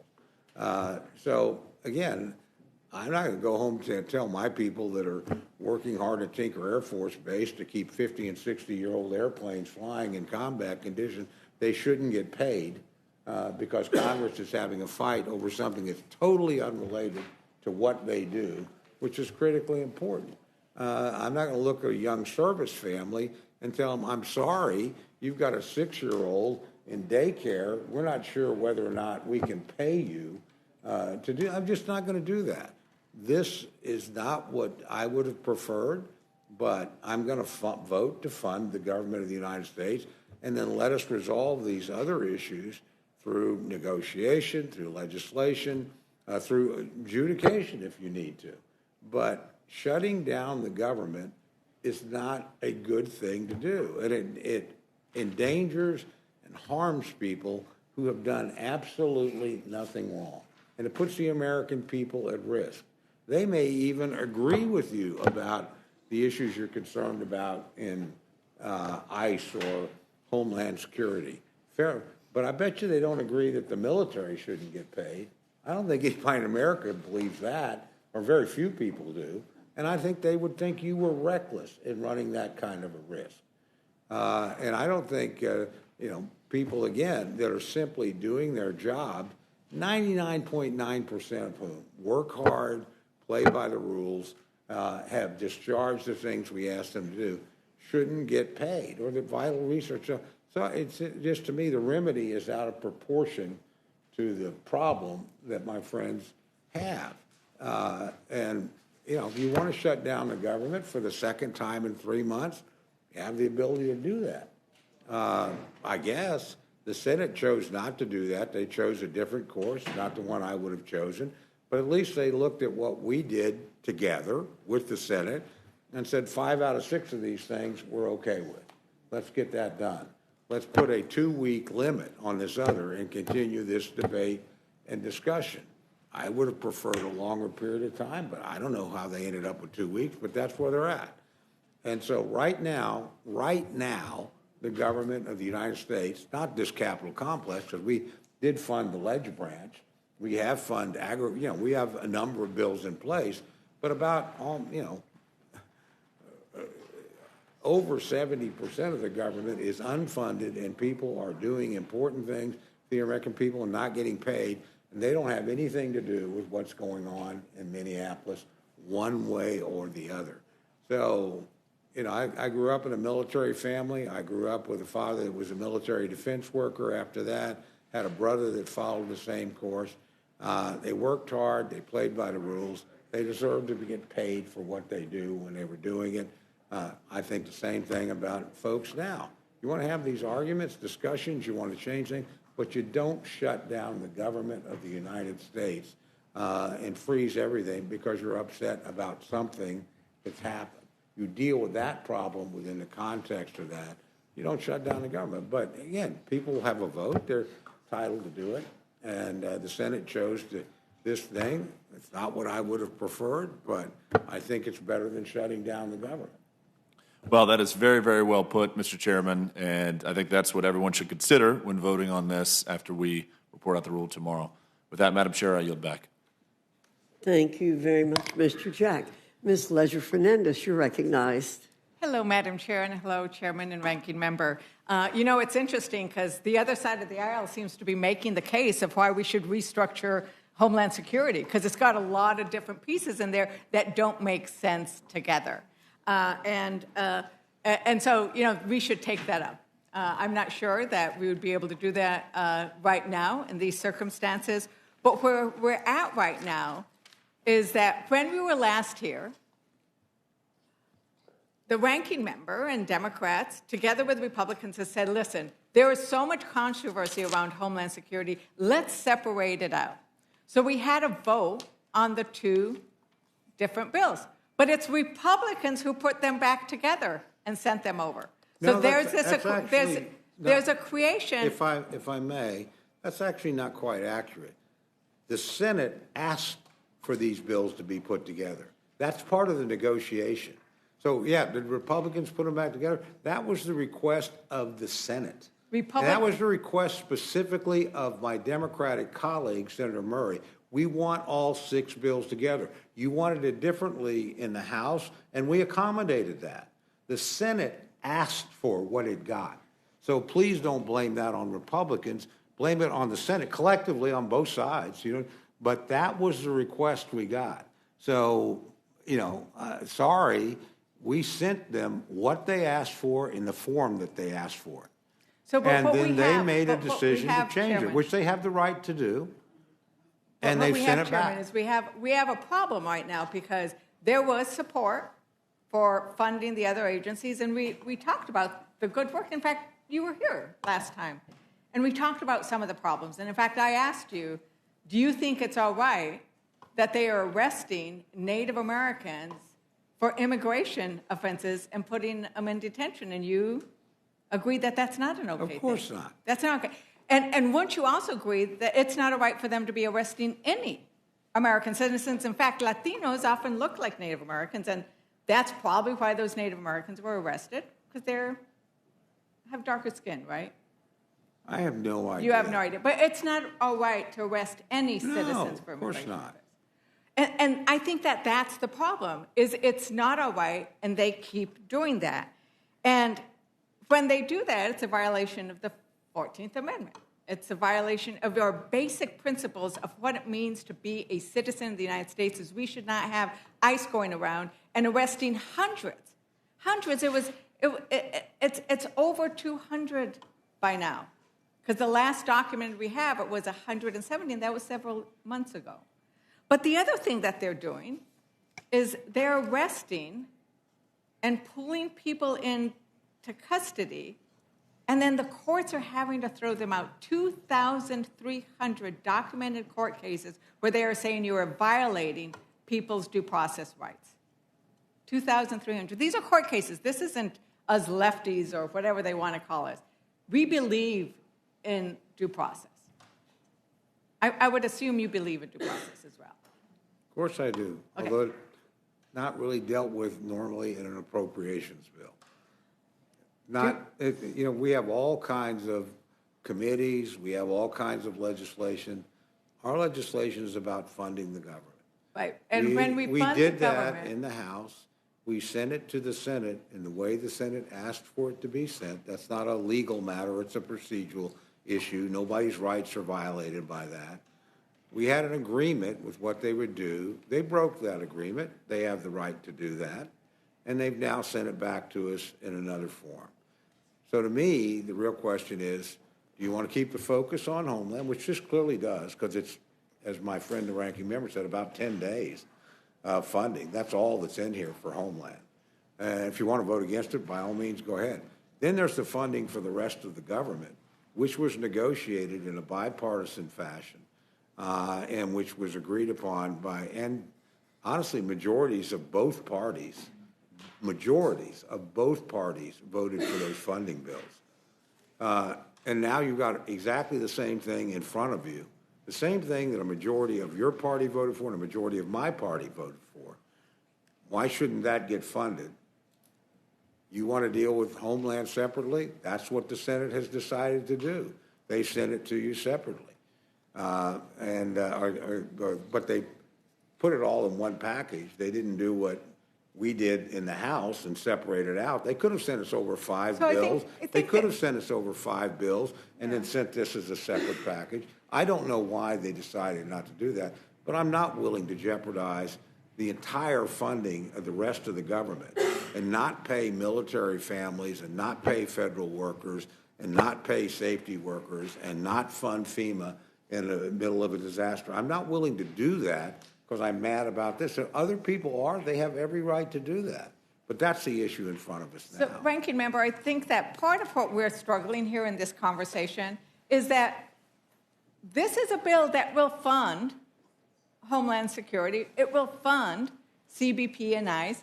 And the idea that we can not ask anything, that we can send over a check and say, but you don't have to do anything, I think that that is, I can't see how that works. For example, last week, or last time you were here, we talked about body cameras, right? There's money in there, but there is no requirement that they be turned on, that they be kept on, and that the footage be available to law enforcement, local as well as federal.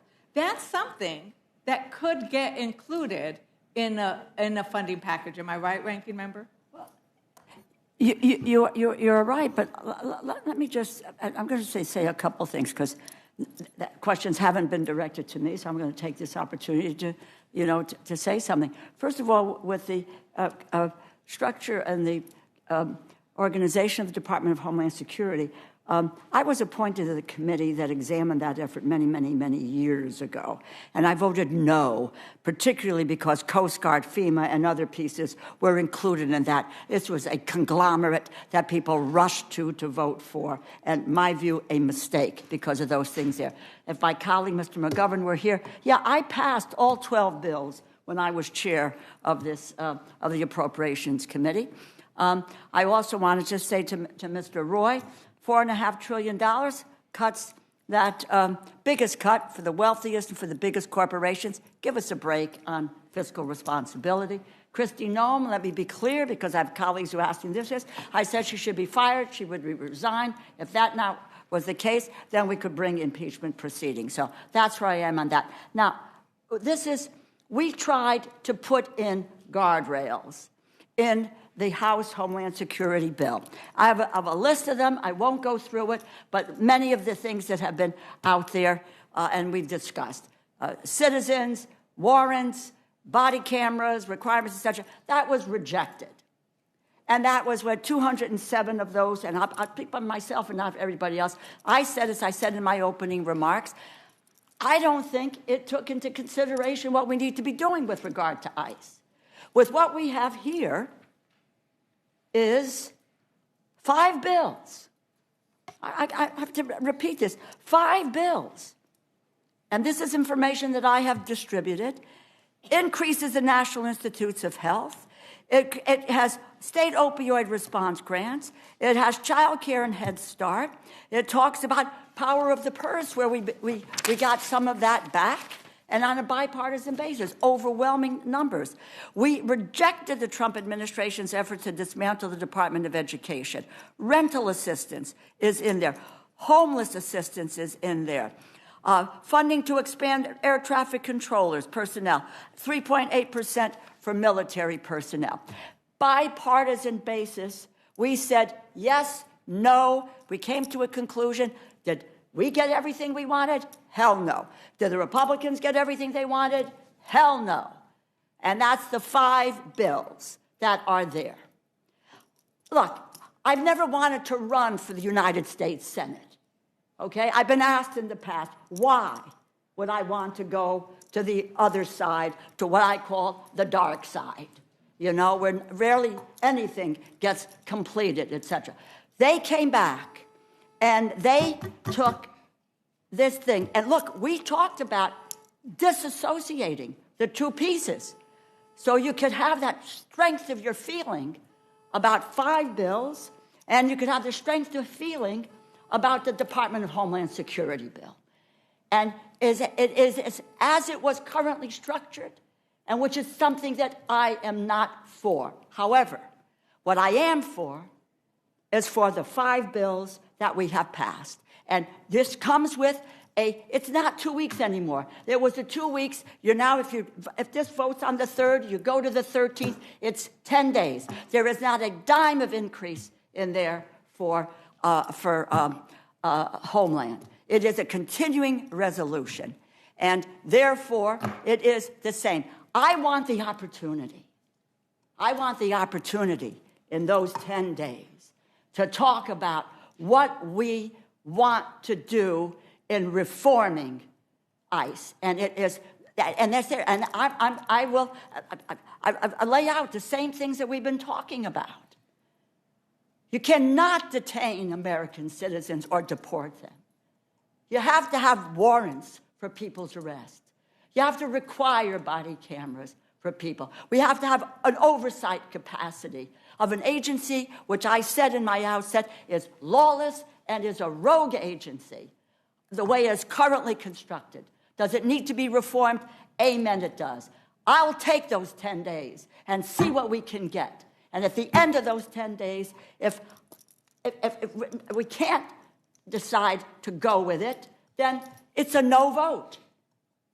And Department of Homeland Security is shuttered, but not Labor HHS, not Department of Transportation and HUD, not Defense, not State, not the other 5 bills, because they're good bills with good things for the people that we care about. And I'll fight for those democratic priorities every day of the week and fight against a lawless and a rogue agency that is taking this country, turning it around, and pitting one person against another and killing American citizens in our streets. We have to change that. We have an opportunity. Without it, we will not have an opportunity. But part of my problem is I keep hearing Republicans say, oh, we can't do that. Oh, we can't put that in appropriations. We can absolutely put it in appropriations, because if we're not going to demand that when they violate the Constitution, Chairman, they said that you cannot, that it's all right to kill somebody because they were carrying a gun,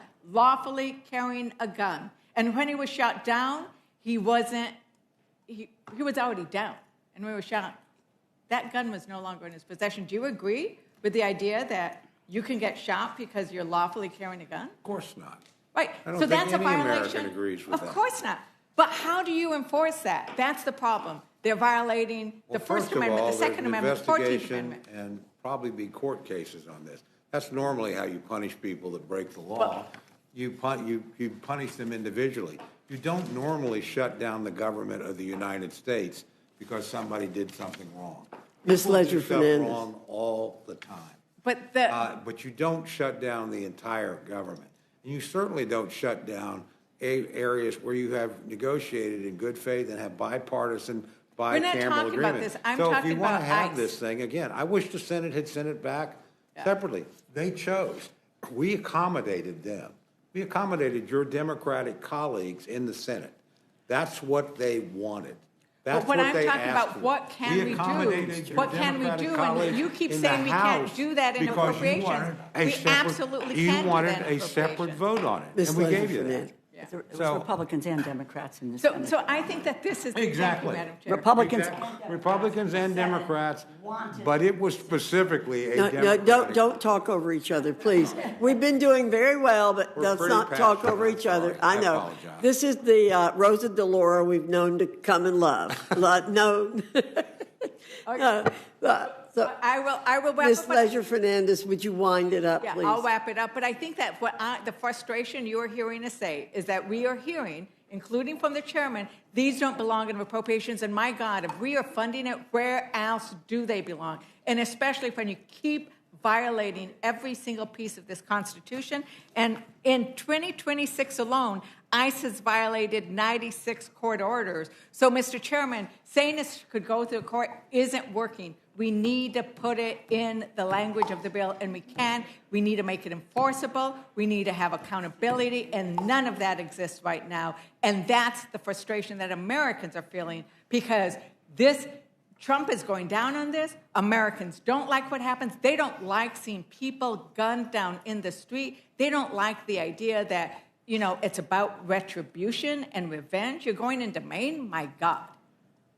Really, Oklahoma has more immigrants than Maine does, Ms. Leisure right? Fernandez. And the I don't know what retribution the doesn't make any population sense. of Maine is, but we're certainly proud to have a healthy immigration community in our state. So, but they're going into Maine because it's a Democratic state, and they're not going into Oklahoma because it's a Republican state, because that's what Trump has said is he's going to Well, have actually, revenge and that's not retribution. correct. I mean, I was with one of my county sheriffs over the break, and there were ICE operations in Oklahoma. He said, the difference is we cooperate with them here. We work well together. So we haven't had the same experience. That's but not right. but saying there's not an ICE presence in Oklahoma, I can tell you it's just not true. There is. There aren't any surges going on in Democratic states. And Madam Chair, with that, I yield back. Thank you, Ms. I mean, in Leisure. Republican states, there's no surges going on in Republican states, and that tells you everything. Thank you, Ms. Leisure Fernandez. Mr. Griffith, you're recognized. I don't have any questions, Madam Chair. God bless you. Thank you. Many thanks. Mr. Norman, you're recognized. I'll be brief. I think everything's been talked about.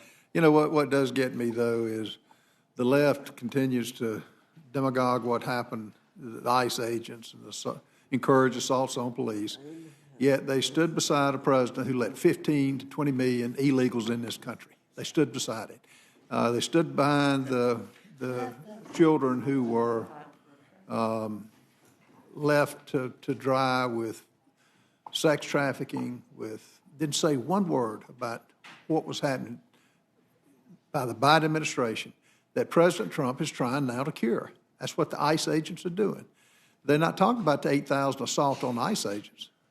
They're not talking about the young man who unfortunately was killed, but he kicked out a car, a light, tail light in a car. He should have been arrested, but they let him go with the lax rules as a sanctuary city has.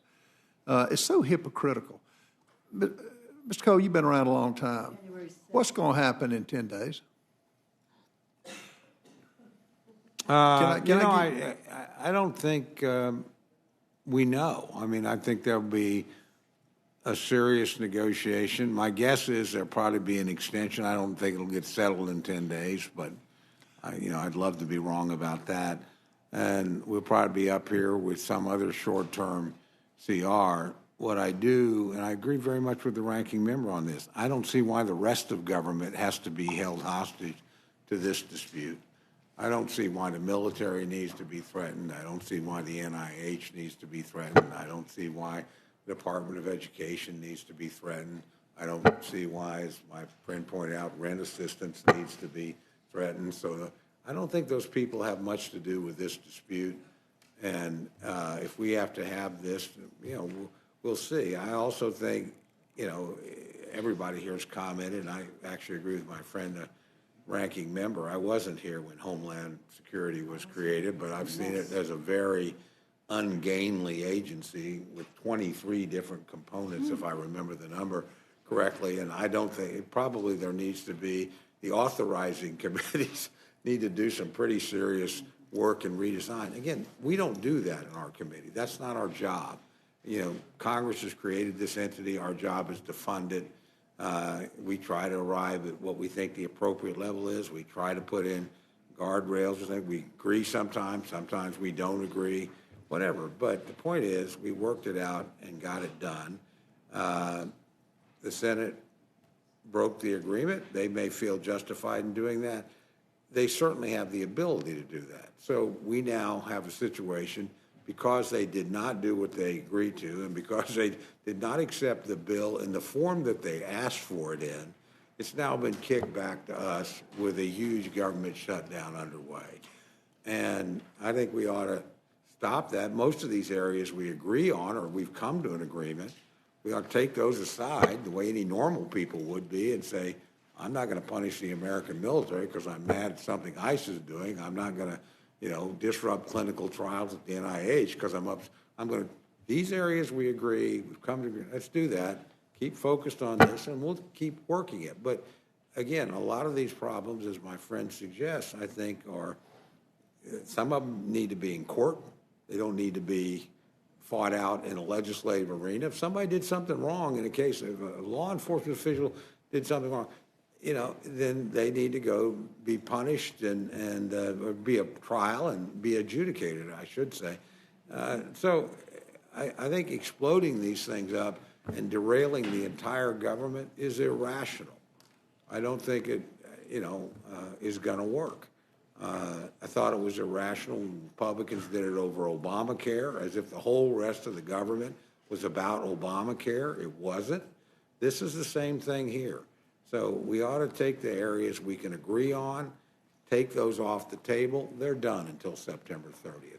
Let us get about our work for that, sort this other issue out, and go from there. But my guess would be, to get back to my friend's question, I would be surprised if this is solved in 10 days. I would be enormously pleased, but I would be surprised, and I would not be surprised to see us back here with some short-term thing. But let us get most of government done and get back to thinking about next year as well. And, some of the authorization committees, it would be really nice if they just authorized. They just did their work. I can show you a committee. The only authorization committee around here that gives us an authorization bill every year is the House Armed Services Committee. It doesn't matter if it's Democrat or Republican controlled. They produce a bill that covers everything they spend. No other committee comes close, not remotely close. So if they want to restructure these agencies and change, there's plenty of work to do. They can get right at it. I think the preview of coming attractions will be the next 10 days.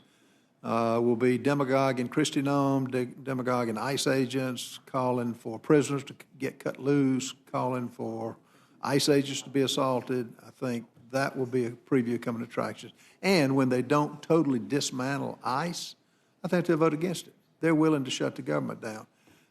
It's all I can do. I'm against giving them 10 days. Let's call their bluff. I think the last time they shut the government down for 43 days, how did that work out? Not too good. Republicans got the blame. It didn't work out too good for them. They know that. How did it work out for the American people for 43 days? Not very damn good. No. How did it work out for families that didn't make mortgage payments that they owed because of the employed person in the family for the federal government didn't get paid? But by God, we expect you to come to work. We expect to be able to fly in and pontificate while you don't get paid. Your car payment doesn't get paid. Your rent doesn't get paid. And you worry about your family. That's real adult. So, we've got substantial agreement here. People can vote how they want to. I'm for getting those things done, like my friend, the ranking member. We can continue to work on this other deal. But, you tell me how it's logical to shut down the entire government of the United States, jeopardize millions of paychecks, not just public paychecks, but private too, because we do business with a lot of private business. And that's because we're upset about one thing over here, which we can deal with and have the instruments to deal with. But, again, we live in a superheated, super polarized age. But I don't think it's a logical response to the problem in front of us. Well, you hit it on the head. It's not fair for the American people. The SNAP benefits that were denied during those 43 days in South Carolina, those people suffered for that. As Mr. Scott brought up, the Homeland Security is more than just ICE. They want to dismantle ICE. It's not going to happen. There is a strong contingency and growing. The minute they start all these outlandish demands, it's not going to happen. I'll reluctantly vote for. Do you want me to finish? I will reluctantly vote for the rule and give them the stupid 10 days, and let's see how it plays out. It's going to get shut down. Let them bear the consequences. And I think they will, as they did before. So, but thank you for your hard work, or both of you for your hard work. We just have a total disagreement of what service is in this country and what leverage you'll use. For them, it's one word, power. And thank God the 77 million people aren't going to give it to them. I yield back. Madam Chair? Mr. McGovern. Just for the record, SNAP benefits were withheld, notwithstanding the fact that the money was there to pay for them. That was decided by the President of the With all United due States. respect, there wasn't enough money for the month. Yeah, well, there was more than enough, but there was more than enough money to not stop that. Okay, Mr. McGovern. No, but I mean, I just want that was the first time in history that ever happened. Well, but with all due respect, the president went to the Supreme Court to deprive Right. people of food. Yeah, No, yeah. okay. That's how cruel he is. Let's stick to the subject matter. Okay. Thank you, Mr. McGovern. Thank you, Mr. Norman. I want to thank the chairman and the ranking member for coming today. I really, really appreciate the chairman setting the record straight on why we are here today and talking about the other body. And I almost wanted to cheer when the ranking member made her comments. I was not in Congress when Homeland Security was established either, Mr. Chairman, but I do remember the debates that went on in the country about this being a very ungainly, I think was the word you used, and it's a good word, of putting these disparate agencies together. And if anything good comes out of what's happening, although I think other good will come out of what's happened in Minnesota, I do expect other good things to happen. It really would be nice if we could look again at the composition of this committee and say, why are these things all put together here? It really is a very, very confusing issue, and I hope it will spur the American people to do a little understanding of where we are in the country with this various agencies put within this one committee. It does make it very difficult, I think, to administer it. And maybe it's time for us to look at a way to make some changes. And I hope long-term that's what happens. But I want to thank you all again. We didn't expect to be back here when we sent those bills over to the Senate. I thank you for the good work you've done. You've emphasized over and over again that these bills came to us as a result of the hard work of the subcommittee members. And as Ms. DeLauro said, it's nobody's perfect bill. These bills are nobody's perfect bill, but we live where we have to compromise. And I appreciate the good work that you all have done, and I'd like to get this process behind us so you can get started on next year's process, and hopefully it will turn out to be the right kind of process as you all want it to be. So I thank you all very much for being here today, and seeing no further questions. We appreciate your being here, and you are excused. Thank you very much. Okay, my dear. Let's just see what we got here. Take care.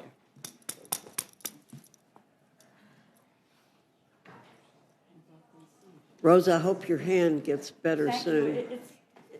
As my granddaughter said, Bubby, you have zombie fingers, but that's undone. So at least I can move my fingers these days. Thank you. Thanks, guys. Appreciate you. Oh, Hello. sorry. Okay, get out of your way. Get out of your way. Hey, how are you? How are you, sir?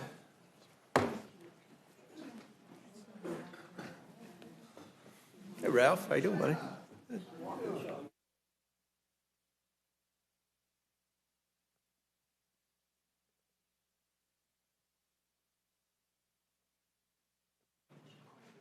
I now welcome our second panel, Chairman Comer and Representative Walkinshaw from the Committee on Oversight and Government Reform. Your full statement will be submitted for the record, and we ask you summarize your statement in 5 minutes. Chairman Comer, I welcome your testimony. Thank you, Chairwoman Fox and Ranking Member McGovern.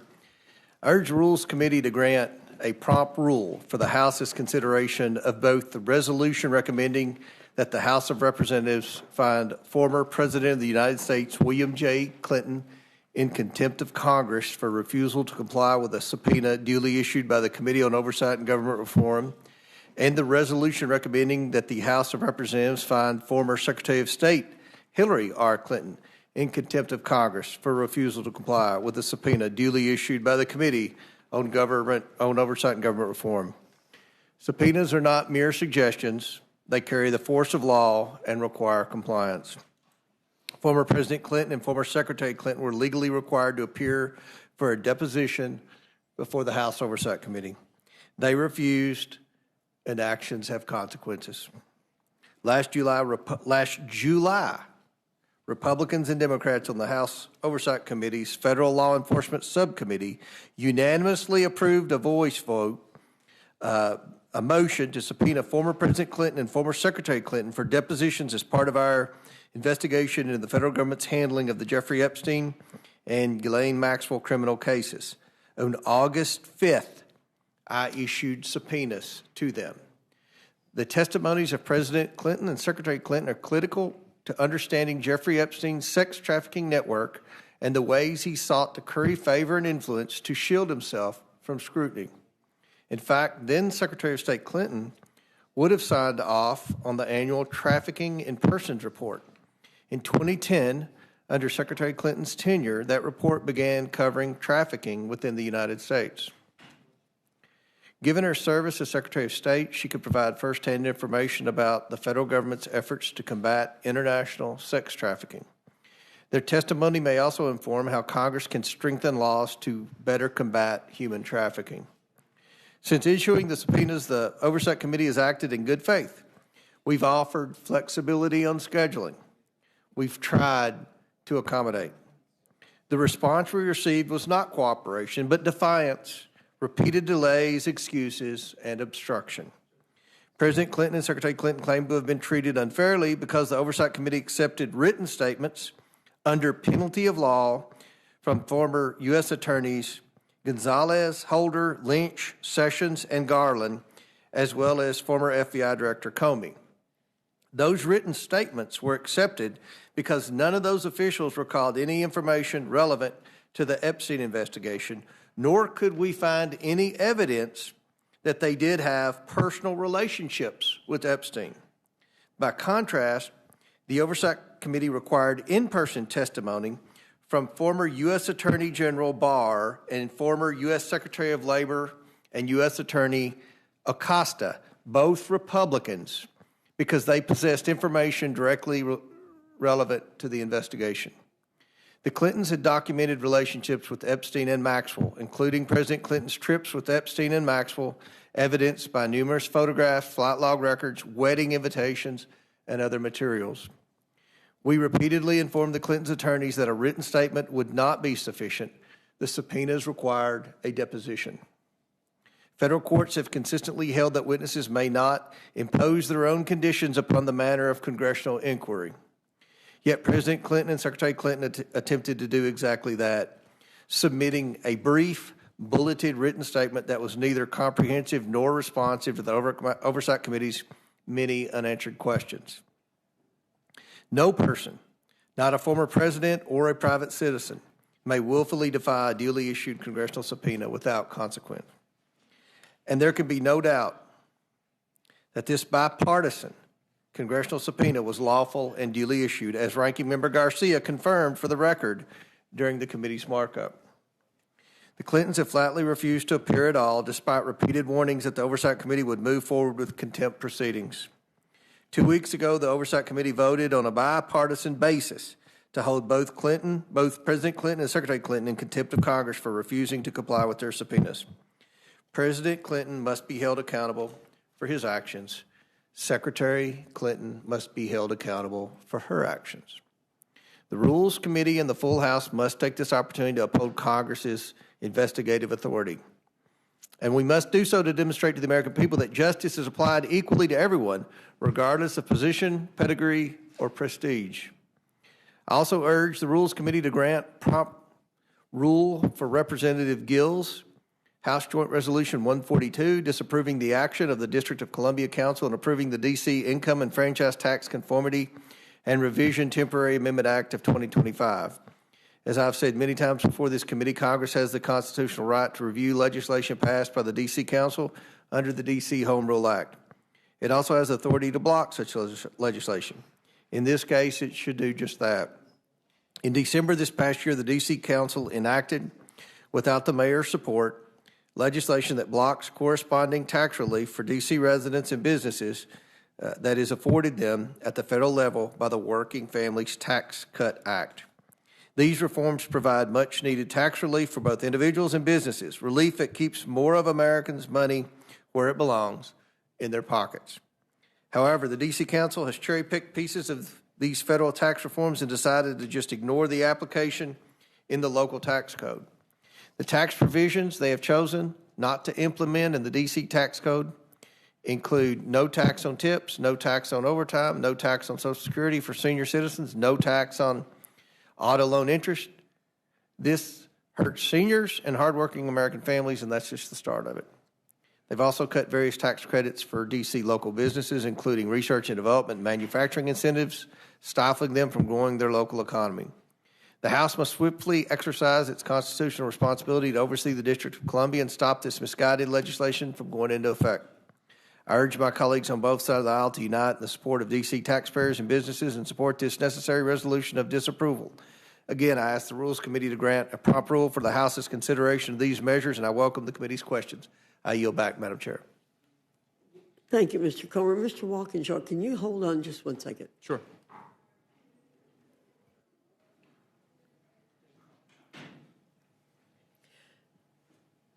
I can't figure out where that pounding noise is coming from.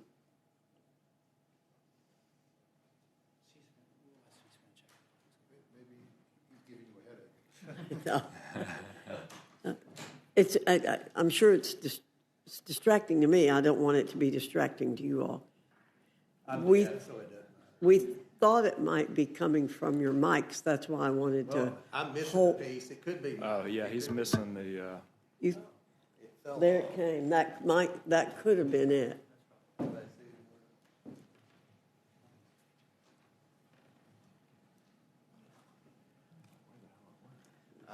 No, okay. My mic's turned off. If it's still... Yeah, we'll see. It went away for a second, and then when you spoke, I think it did come back. I think that was the issue. Because it's not there anymore. Okay.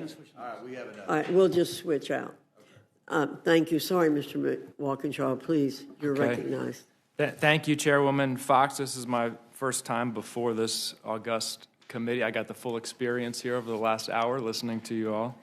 I appreciate the opportunity to testify in opposition to H.J. Res. 142, which would create chaos during tax season for 700,000 taxpaying Americans here in the District of Columbia, and in opposition to the Clinton criminal contempt resolutions, which would bring congressional Republicans one step closer to realizing their decades-long fever dream of locking up Secretary Hillary Clinton. By nullifying a law passed unanimously by the D.C. Council, H.J. Res. 142 would force D.C. to freeze its tax season, rewrite guidance, update forms, and coordinate changes with private tax preparers. Chairman Comer and my Republican colleagues are frustrated that D.C. has not conformed its tax law to the so-called Big Beautiful Bill and laments that D.C. residents will pay taxes on their tips. The chairman knows that his home, the second best Commonwealth in the nation, my apologies to the gentlelady from Pennsylvania, has also not conformed its tax code to the bill. In fact, Kentucky has regularly failed to conform to the Internal Revenue Code. Mr. Chairman, if you earned any tips last year, you'll be paying Kentucky taxes on them this year. Passage of H.J. Res. 142 would also risk a downgrade in D.C.'s credit rating, as the rating agencies know that this Congress knows not a thing about fiscal responsibility and are deeply concerned if we engage in this kind of meddling. As I've said to Chairman Comer and my oversight Republican colleagues before, if you want to micromanage the District of Columbia, the best thing to do is run for mayor or city council. I oppose this resolution and urge my colleagues to do the same. This week is a critical one in Oversight Democrats' efforts to deliver the transparency and accountability that the American people and the survivors of Jeffrey Epstein's horrific crimes deserve. While President Trump has done everything in his power, including summoning members of this body to the White House Situation Room for scheduled browbeating to prevent the truth from coming to light, Oversight Democrats forced a vote to subpoena the full Epstein files and have been crystal clear that we want to talk to anyone, regardless of party, who has information about Epstein's crimes. And while President Trump's Justice Department continues to hide nearly half of the Epstein files in violation of the law, Chairman Comer and this Congress face a choice with respect to President Clinton. We can choose door number one. Through that door, our investigation into Epstein's crimes moves forward, with the Oversight Committee conducting a 4-hour interview with President Clinton. He has agreed. This kind of interview with a former president is very rare in the history of our republic. But given the horrific and sprawling nature of Epstein's crimes and the need to fully understand the facts, Oversight Democrats believe it to be necessary. But Chairman Comer is dead set on choosing door number two.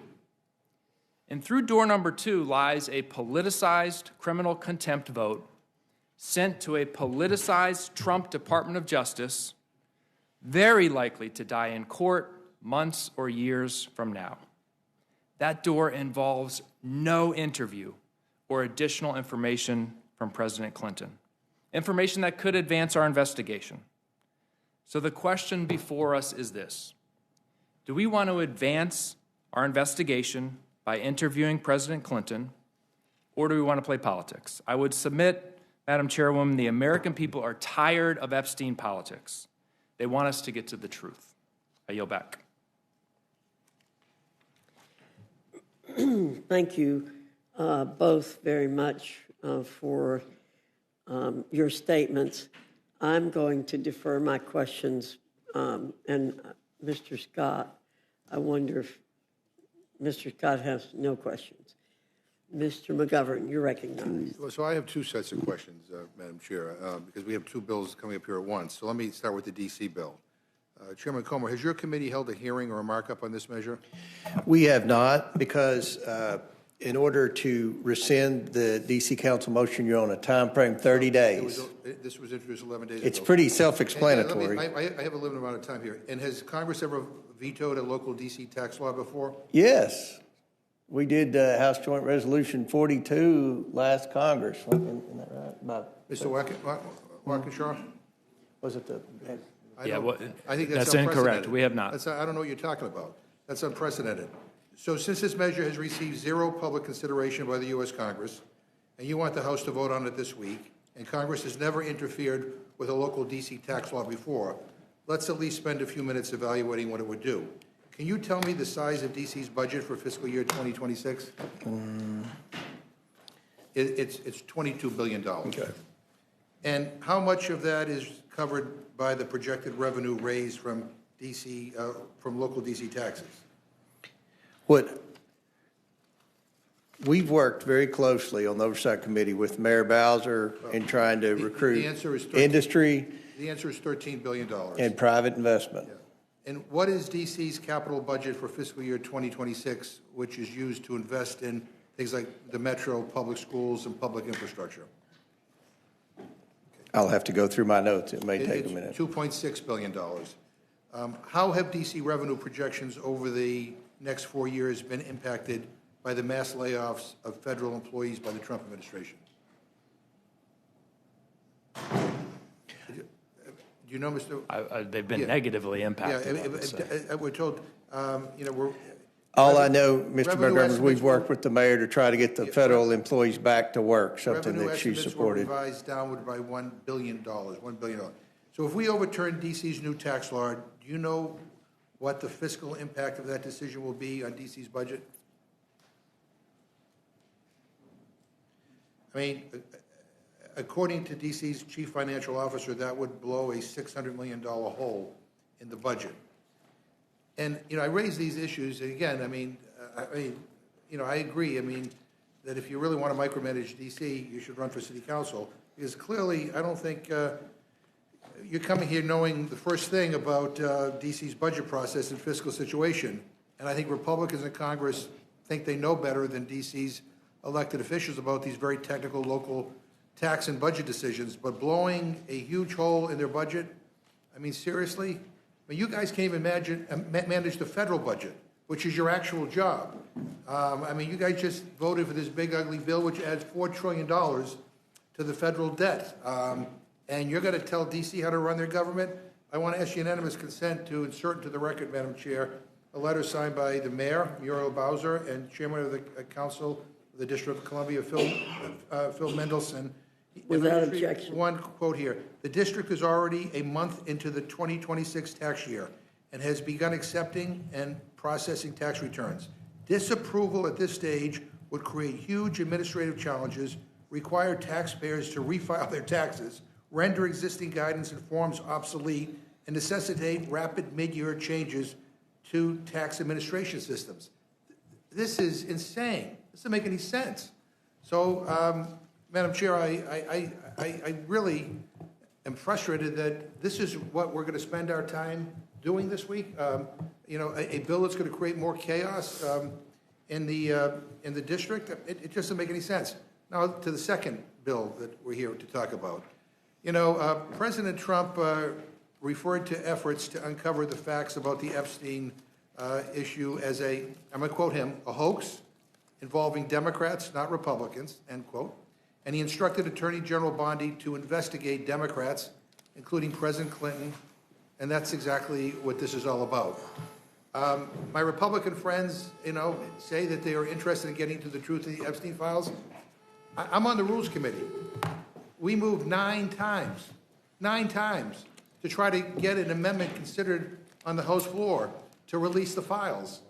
And the way we actually had a vote on it was through a discharge petition, because all of you blocked it. That's not true. That's not. I subpoenaed Pam Bondi for the Epstein documents. Yeah. It is true. You did block it. You did block it. 9 times in this committee, we voted to make an amendment in order, and it was blocked. In addition to the Clintons, 6 other people were also subpoenaed. Attorney General Barr, she came in to testify. The rest, including the Clintons, all sent in written declarations. Yet this contempt resolution singles them out for partisan reasons. They are actively negotiating with the committee to provide testimony, most recently offering to sit for a transcribed interview, which I guess Chairman Comer has rejected, because this isn't really actually about getting at the facts. It's about playing politics. It's about creating a spectacle. We all know what's going on. Mr. Walkinshaw, isn't this just a political exercise to change the subject away from Trump's involvement in the Epstein files? By the way, the incomplete release of the Epstein files up to this point, Donald Trump has mentioned 5,391 times. 5,391 times. Yeah. And not one word about even asking the president to voluntarily come up and answer questions, but I'll yield to you. I think it's really important to remind the American people about the timeline of President Trump's involvement here. We all know he ran for the presidency in 2024, saying he was going to release the files. Shortly after being sworn in, his attorney general claimed to have a binder with the client list, and she was going to release the files. At some point, very quickly, President Trump changed his tune. He started doing everything in his power to prevent the release of the files. We know, based on reporting, the Attorney General told him that he was mentioned in the files. We now know thousands of times he's mentioned in the file. So I think we thousands of times because he released the files. Half of them. He released half of them only when he was forced to, after doing everything in his power to prevent it. Is there an update on the Clintons? I can share an update. The good news, Mr. Chairman, I think we'll be able to go through door number 1 that I outlined in my opening statement. I understand that the Clintons have agreed to appear for depositions and have agreed to the terms that you laid out in your most recent letter. Are you aware of that? No. Well, if that's the case... Somehow the media and the Democrats get the correspondence way before we do. My understanding is that their attorneys reached out to you. Your staff has it, Mr. Chairman. You better check with your staff. But if that's the case, why are we doing this then? If the staff has it, they just got it, because we've been in there waiting for you all to stop talking on the last bill so we could present this bill. And look, you said transcribed.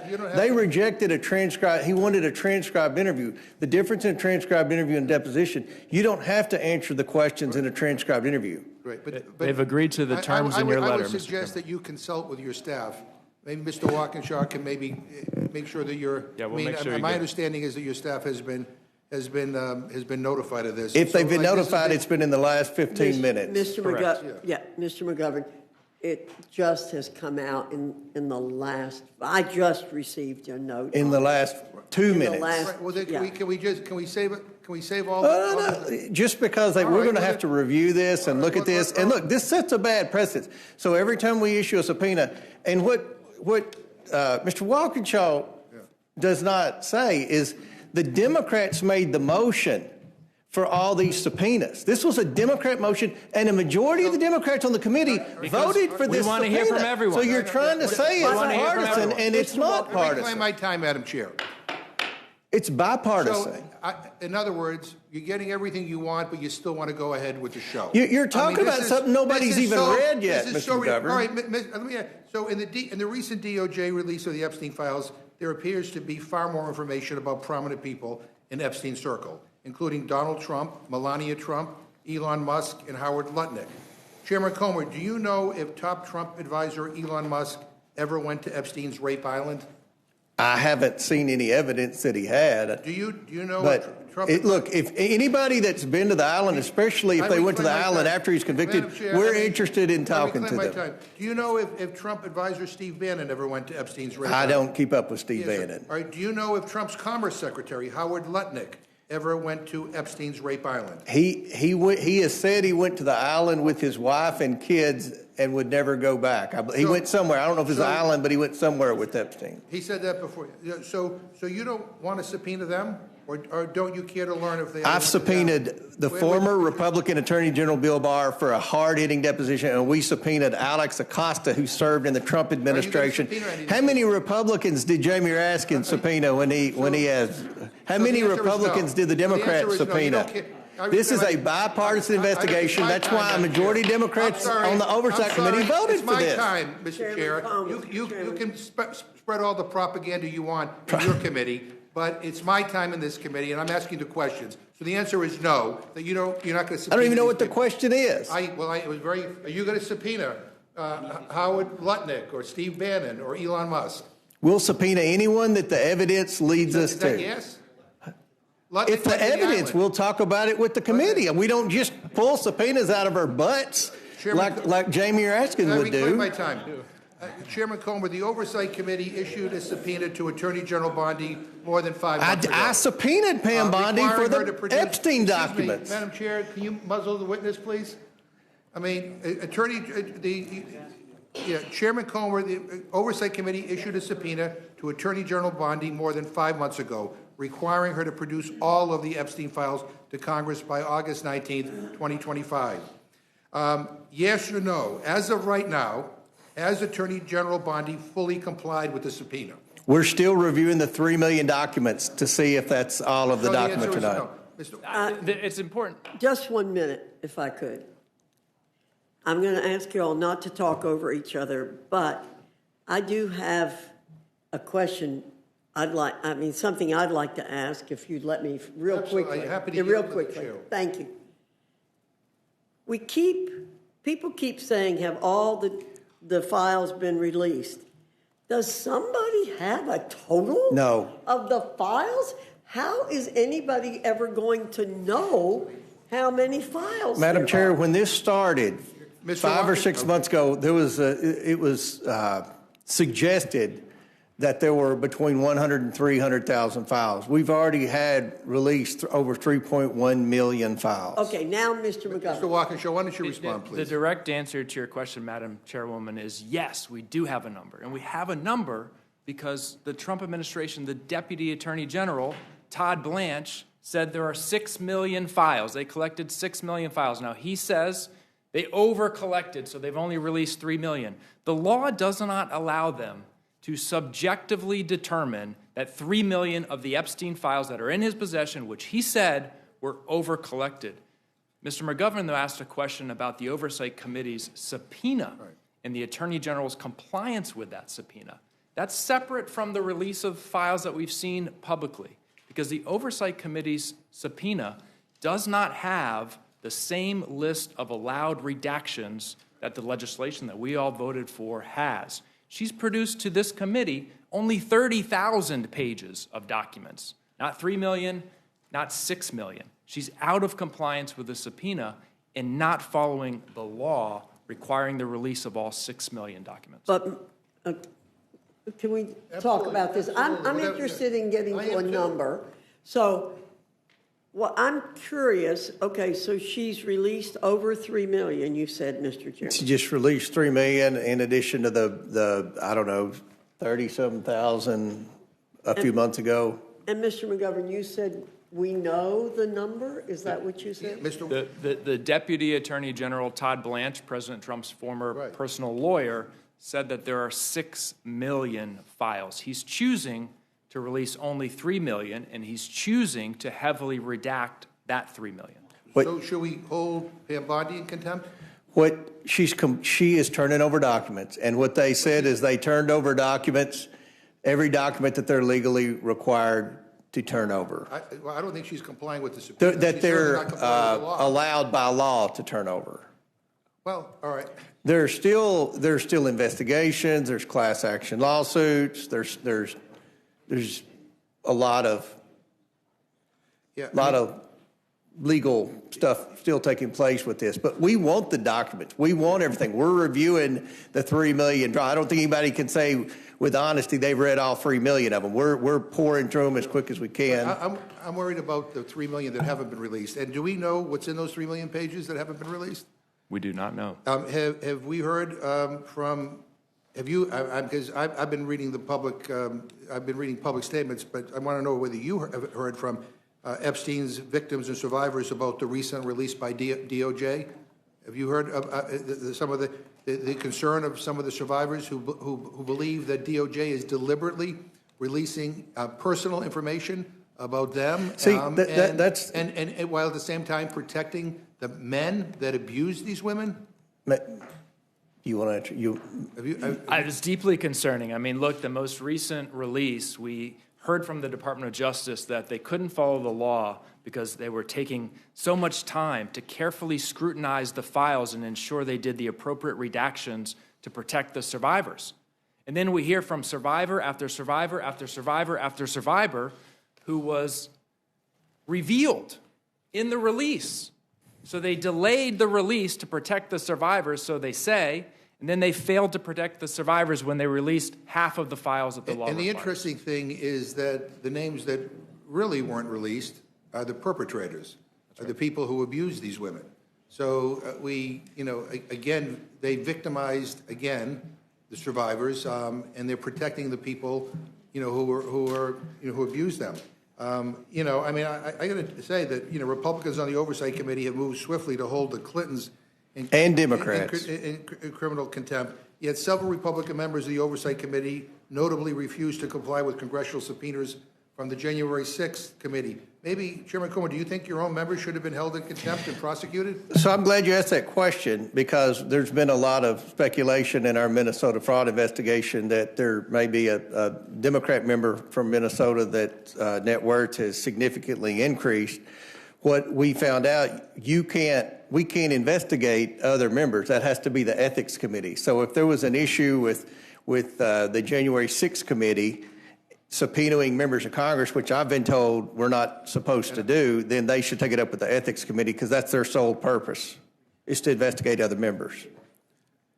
Yeah, so I'm just wondering whether we should recess for 5 or 10 minutes so that you can figure out what the Clinton development is, so we maybe can save ourselves a whole bunch of time. Well, may I ask you a question, Mr. McGovern? Is this going to be the standard practice every time we issue a subpoena? Whoever's in charge, Democrats, Republicans, whoever's in control, every time you issue a subpoena, letting them stonewall for 5 months and then prove that you've got the votes on the floor in a bipartisan fashion to hold them in contempt.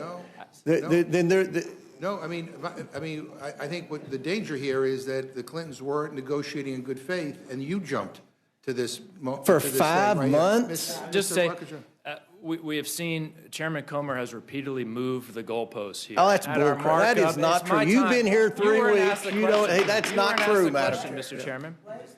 At our markup, the chairman. Reporters can't hear you, so just a moment.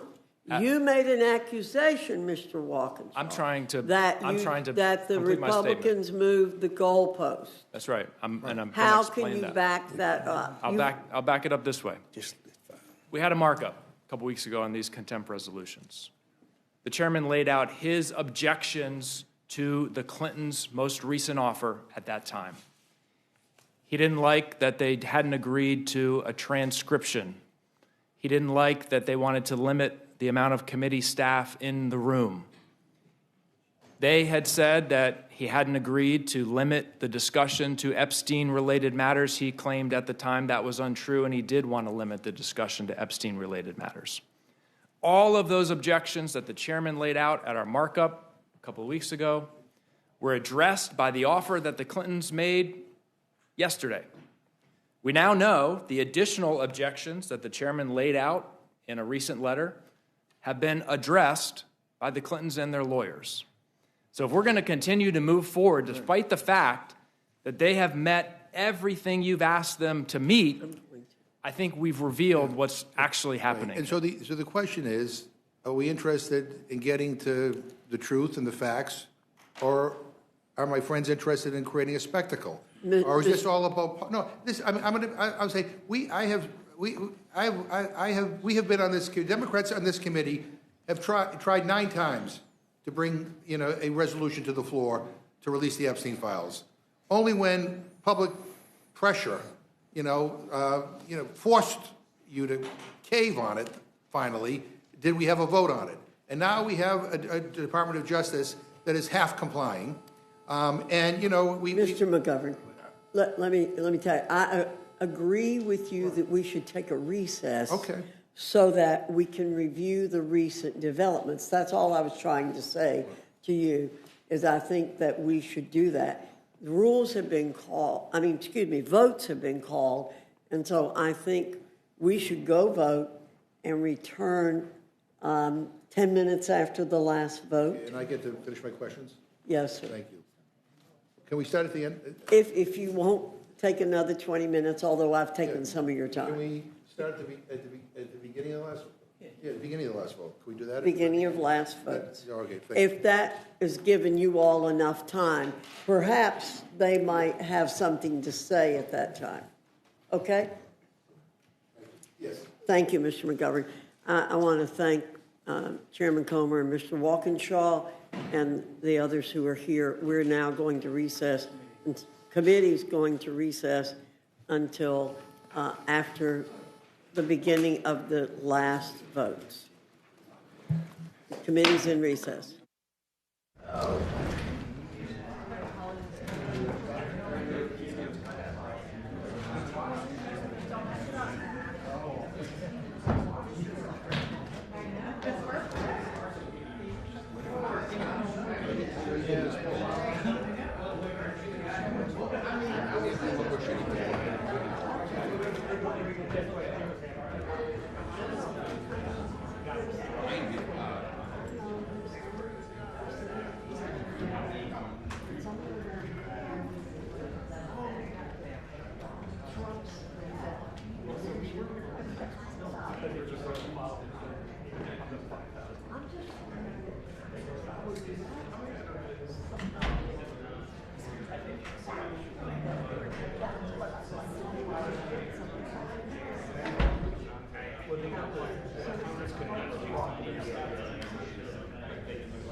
Yeah,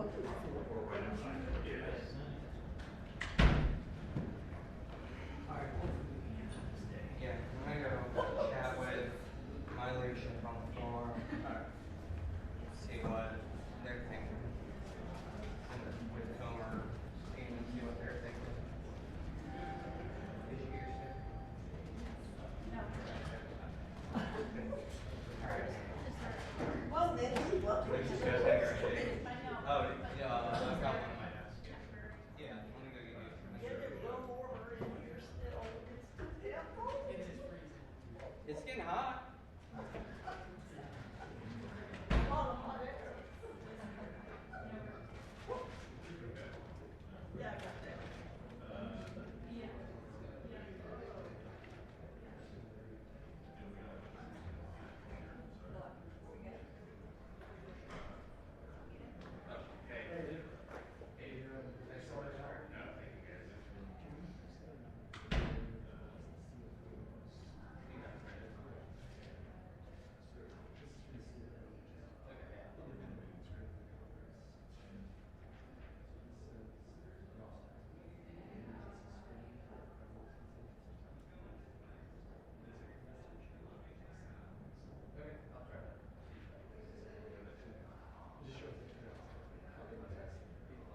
this one here, I think it. Okay, so let me see which one.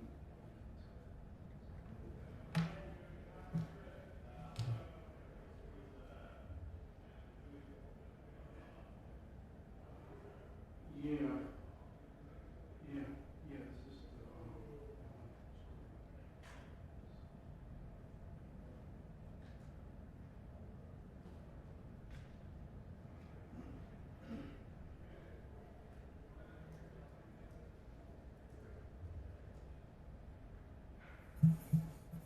okay, so, okay, this one. Okay, how about now? Is that better? Yeah, okay. Okay, no worries. I'm going to look for the part for this if I can.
The committee will come back to order.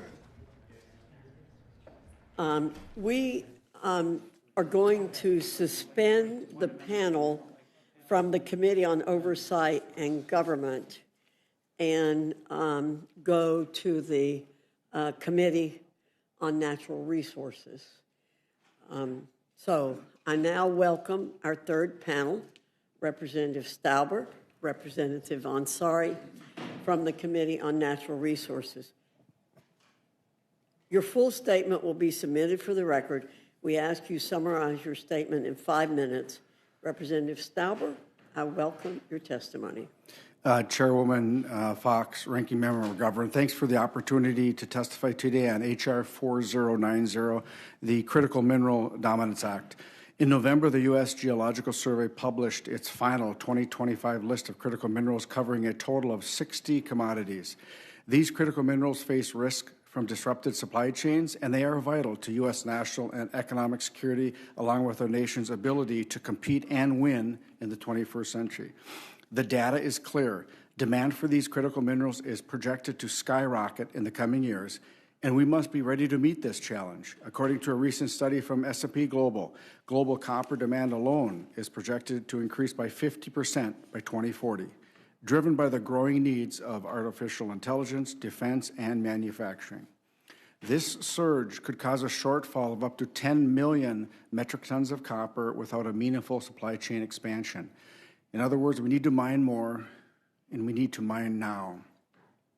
Unfortunately, our country has been moved in the opposite direction in recent decades, becoming dangerously reliant on mineral imports. This dependency plays right into the hands of our adversaries, most notably China, who controls approximately 60% of global critical mineral production, 90% of processing, and 75% of manufacturing. We've repeatedly seen the CCP impose mineral export restrictions and use its stranglehold over rare earth minerals as a bargaining chip in trade negotiations, increasing uncertainty across key sectors of our economy. To unleash our vast natural resources, we must take decisive actions to cut through the red tape and end the years of hostility against domestic mining from the Biden administration, which reversed project approvals and restricted development on millions of acres of public lands.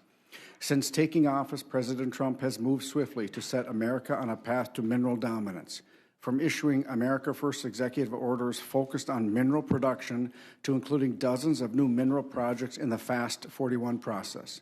This administration has sent a clear signal that we must support rather than impede our domestic miners, who form the foundation of our national strength. H.R. 4090 builds on President Trump's efforts by codifying aspects of 3 executive orders related to hard rock mining. First, H.R. 4090 requires the Department of the Interior to assess the cost of America's import reliance for each mineral commodity monitored by the USGS. This data will inform further efforts to reduce our reliance on foreign adversaries like the People's Republic of China. Next, the bill directs agencies to identify federal lands suitable for new mineral production, streamlining priority mining projects on federal lands, and accelerate mapping efforts to provide a clearer picture of significant domestic mineral wealth. Finally, H.R. 4090 directs Interior to conduct a nationwide review of laws and regulations, including those from state and local governments, that discourage mineral development. Interior will then provide a report to Congress with their findings, along with policy recommendations to increase domestic mining. During markup, the Natural Resources Committee worked across the aisle to strengthen this bill, adopting 2 minority amendments that require Interior to report to Congress on the barriers to byproduct mineral production on federal lands and examine projects with the potential to produce hard rock minerals from coal ash and coal byproducts. And I am proud that the bill was reported by the Natural Resources Committee with bipartisan support. H.R. 4090 takes a broad and forward-thinking approach to addressing one of the country's most serious challenges. By codifying these policies into law, we will provide our domestic mining sector the policy certainty it needs to invest and grow here in the United States. I urge the committee to adopt an appropriate rule so we can bring this bill to the floor, and I yield. Thank you. Thank you, Mr. Stauber. Representative Ansari, you're recognized. Thank you, Chair Fox and Ranking Member McGovern. I'm here to testify in opposition to H.R. 4090, sponsored by Representative Stauber. At a time of total chaos across our nation, a partial government shutdown, ICE terrorizing communities and murdering Americans in the streets, and countless other crises, our colleagues across the aisle have chosen to spend time on a bill that hands the mining industry the power to gut its own regulations while doing nothing to actually secure American critical mineral supply chains. Now, I do support mining where appropriate, where there are proper environmental and labor safeguards, and I do believe that there are some positive aspects of this bill. But that does not mean that we should be handing over the keys to the industry to pick and choose its own regulations, because I've also seen what happens when mining goes wrong. We've seen water contaminated with toxic pollution, groundwater run dry, and tribal sacred sites and cultural resources disrespected and destroyed. This bill effectively directs the mining industry to tell Interior and the Forest Service which regulations to eliminate, regulations that are essential to protecting communities from toxic waste and polluted drinking water, and that ensure our communities have sufficient opportunity to have their voices heard. And as we've repeatedly raised, our domestic mining industry is dominated currently by foreign companies, some even owned by our adversaries, and nearly all of whom pay no royalty back to the American people for extracting publicly owned minerals. This bill makes it even easier for these foreign-owned companies to take our American resources for free. Under H.R. 4090, any mine the Secretary deems a, quote, priority would get fast-track approval, even if it is owned by a foreign adversary of the United States and the minerals would be shipped abroad, or if it would devastate a local community. Again, I support responsible domestic mining. We need minerals for our modern economy, and I want to see secure, strong supply chains, but we cannot mine our way to security with brute force. We need to work with our allies to strategically source and process minerals. We need a recycling industry, and we need to explore innovative, low-impact ways to source essential minerals, such as from more mine tailings. And while there are some parts of this bill that direct the government to conduct studies on some of these findings, it's clear the primary purpose is to gut regulations and hand over even more power to an industry that is already getting pretty much everything that they've asked for. This bill does not come up in a vacuum. We must consider who benefits from this mining free-for-all. Just 2 weeks ago, the Trump administration announced that it would invest over $1 billion and take an equity stake in USA Rare Earths, a mining and manufacturing company. Reporting uncovered that USA Rare Earth hired Cantor Fitzgerald to help with fundraising, a firm chaired by Brandon Lutnick, the son of Commerce Secretary Howard Lutnick. And in October, the Trump administration announced equity investments in mining company Trilogy Metals, while simultaneously directing agencies to fast-track permitting for Ambler Road, the controversial project needed to access Trilogy Metals' proposed mine site. Trilogy Metals' third largest shareholder is John Alfred Paulson, a Trump megadonor and economic advisor. His shares increased $70 million in value after the announcement. The administration is making a pattern out of picking winners and losers in the mining industry, and a suspicious number of those winners have close ties to Trump officials. These deals tie taxpayer dollars to corporate balance sheets and incentivize administration officials to prioritize individual corporate interests over the broader public good.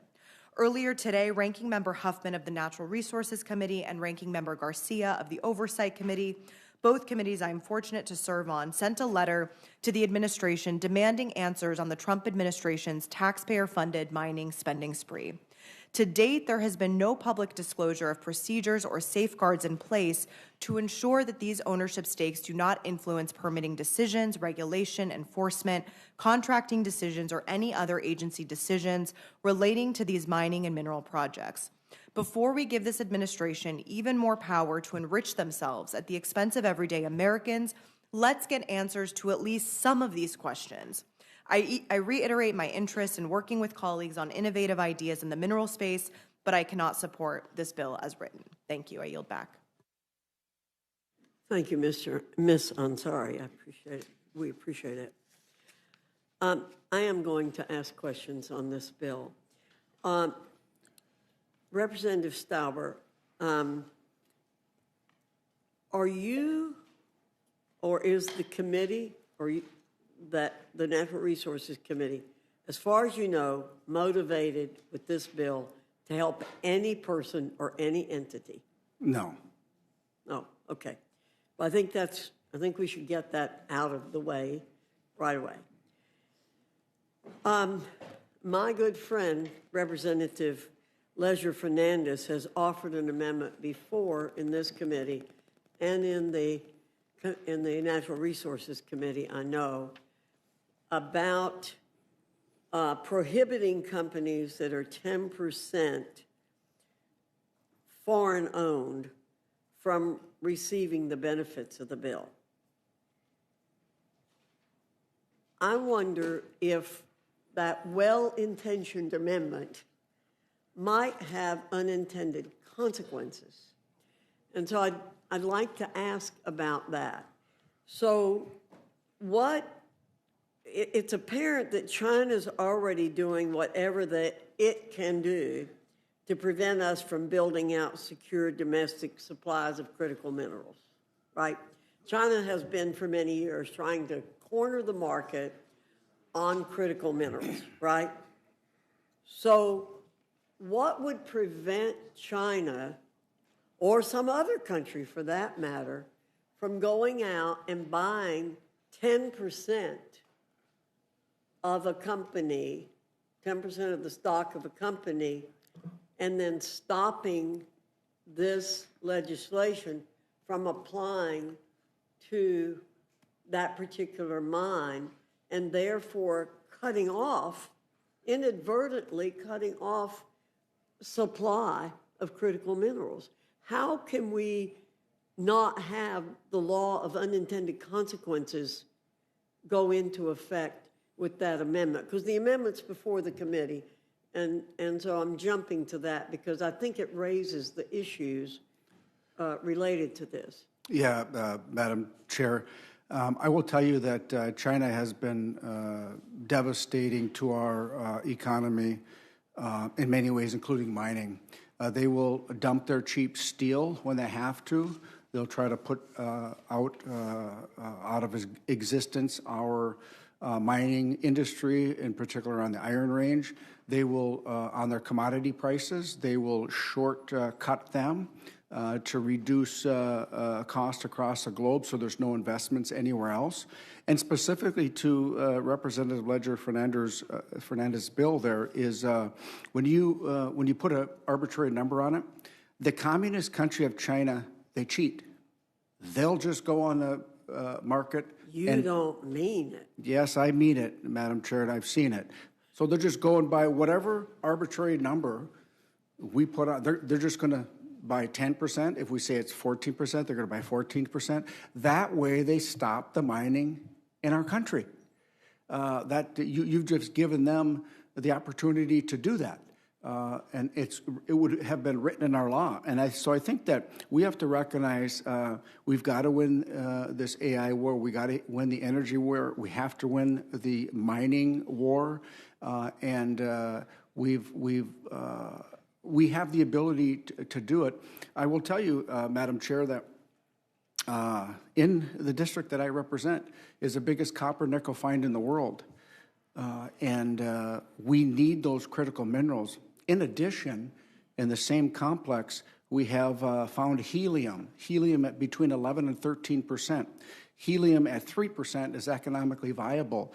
And so these are rich minerals, and we also have found titanium in northeastern Minnesota. So I just ask that we allow my constituents to get to have the opportunity to have well-paying jobs. And in the United States, it's with our labor, our environmental standards, and there are no shortcuts. Well, I will tell you the approach I take about this. I think the Lord gave us the resources that we need on this earth to do what it is we need to do to survive and to thrive. And I think without being detrimental long term, we ought to be able to use the resources that the Lord gave us to use. I'm as much of a conservationist as I think anybody in this body is. I grew up very poor, so I was used to not using things to begin with. That stuck with me. So I don't use things, and I recycle everything, and I look to preserve the earth. And I farmed most of my life, and I think farmers do that despite what they say. So we have to figure out a way, it seems to me, to be able to take advantage of the resources that we have in a responsible way, and not let some other country come in and use what belongs to us. Madam Chair. So we have to look for ways to do that. Madam Chair, I couldn't agree with you more. These minerals are going to get mined. They're going to get mined because the demand's for it. Do we want to lead or not? Do we want to export our environmental guilt or not? Minnesota's been mining for 145 years. We mine the iron ore that goes into taconite that makes over 80% of this nation's steel. We know how to do it. And Madam Chair, I think that we know China will do anything to undercut us. We've seen it, and we can't allow it to happen any longer. Well, thank you very much. And I use Ms. Leisure-Fernandez. We're good friends, but because she had the amendment, it gave me the opportunity to delve into this issue now. She'll probably want to talk about her amendment later, and I'm not trying to cut that off. But I'm over time, and so I yield to Mr. McGovern. Yeah, thank you very much. I appreciate you both being here. And I don't really have any questions, but I just want to make an observation. I kind of feel like we spend an awful lot of time up here in the Rules Committee debating bills that seem to benefit in terms of profit members of the Trump administration or members of their cabinet. I mean, there have been some questionable deals that the administration has been making over the last year. I mean, from Stephen Miller selling shares in a rare earth mining outfit for significant profit after the administration announced the deal supporting the company, to Howard Lutnick's son being hired on another minerals deal.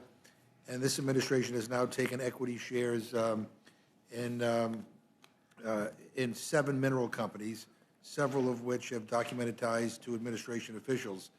And I just, I mean, I know when we raise these issues, my friends just let it go by, but I mean, at some point, this doesn't smell right, and that's just my conclusion, but I do want to yield to Ms. Leisure-Fernandez to allow her to respond.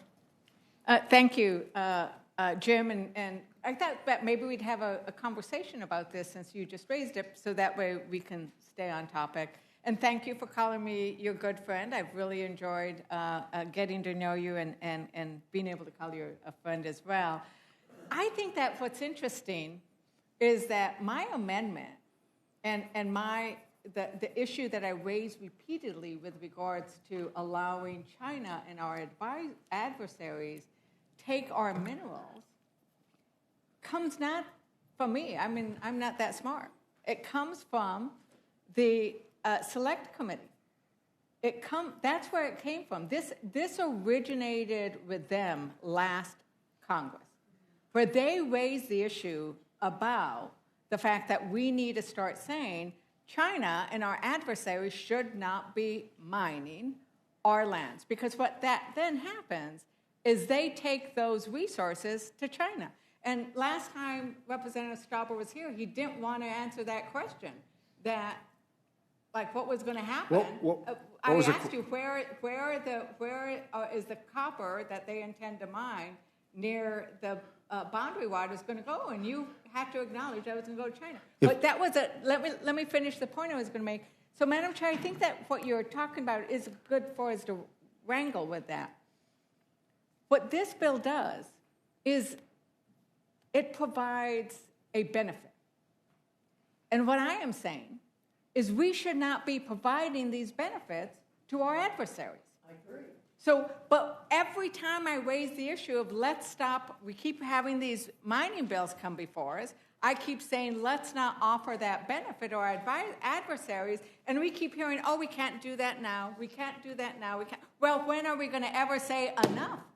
When are we going to ever say, we don't want China to be taking these things? And I think the argument that, oh, the unintended consequences, China might come in here and buy a bunch of, and buy the controlling stock, well, then my question would be, if they buy that controlling stock, do we really want them to get the benefits?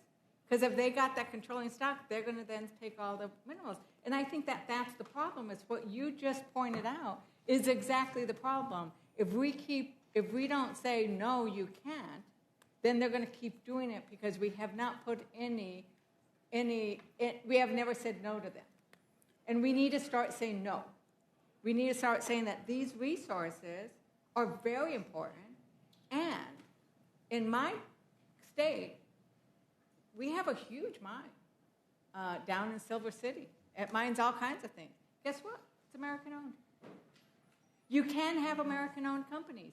And if you start saying that these kinds of things are only available to either American-owned companies or companies owned by our allies or at least not our adversaries, then you're going to start having more American or friendly companies owning them.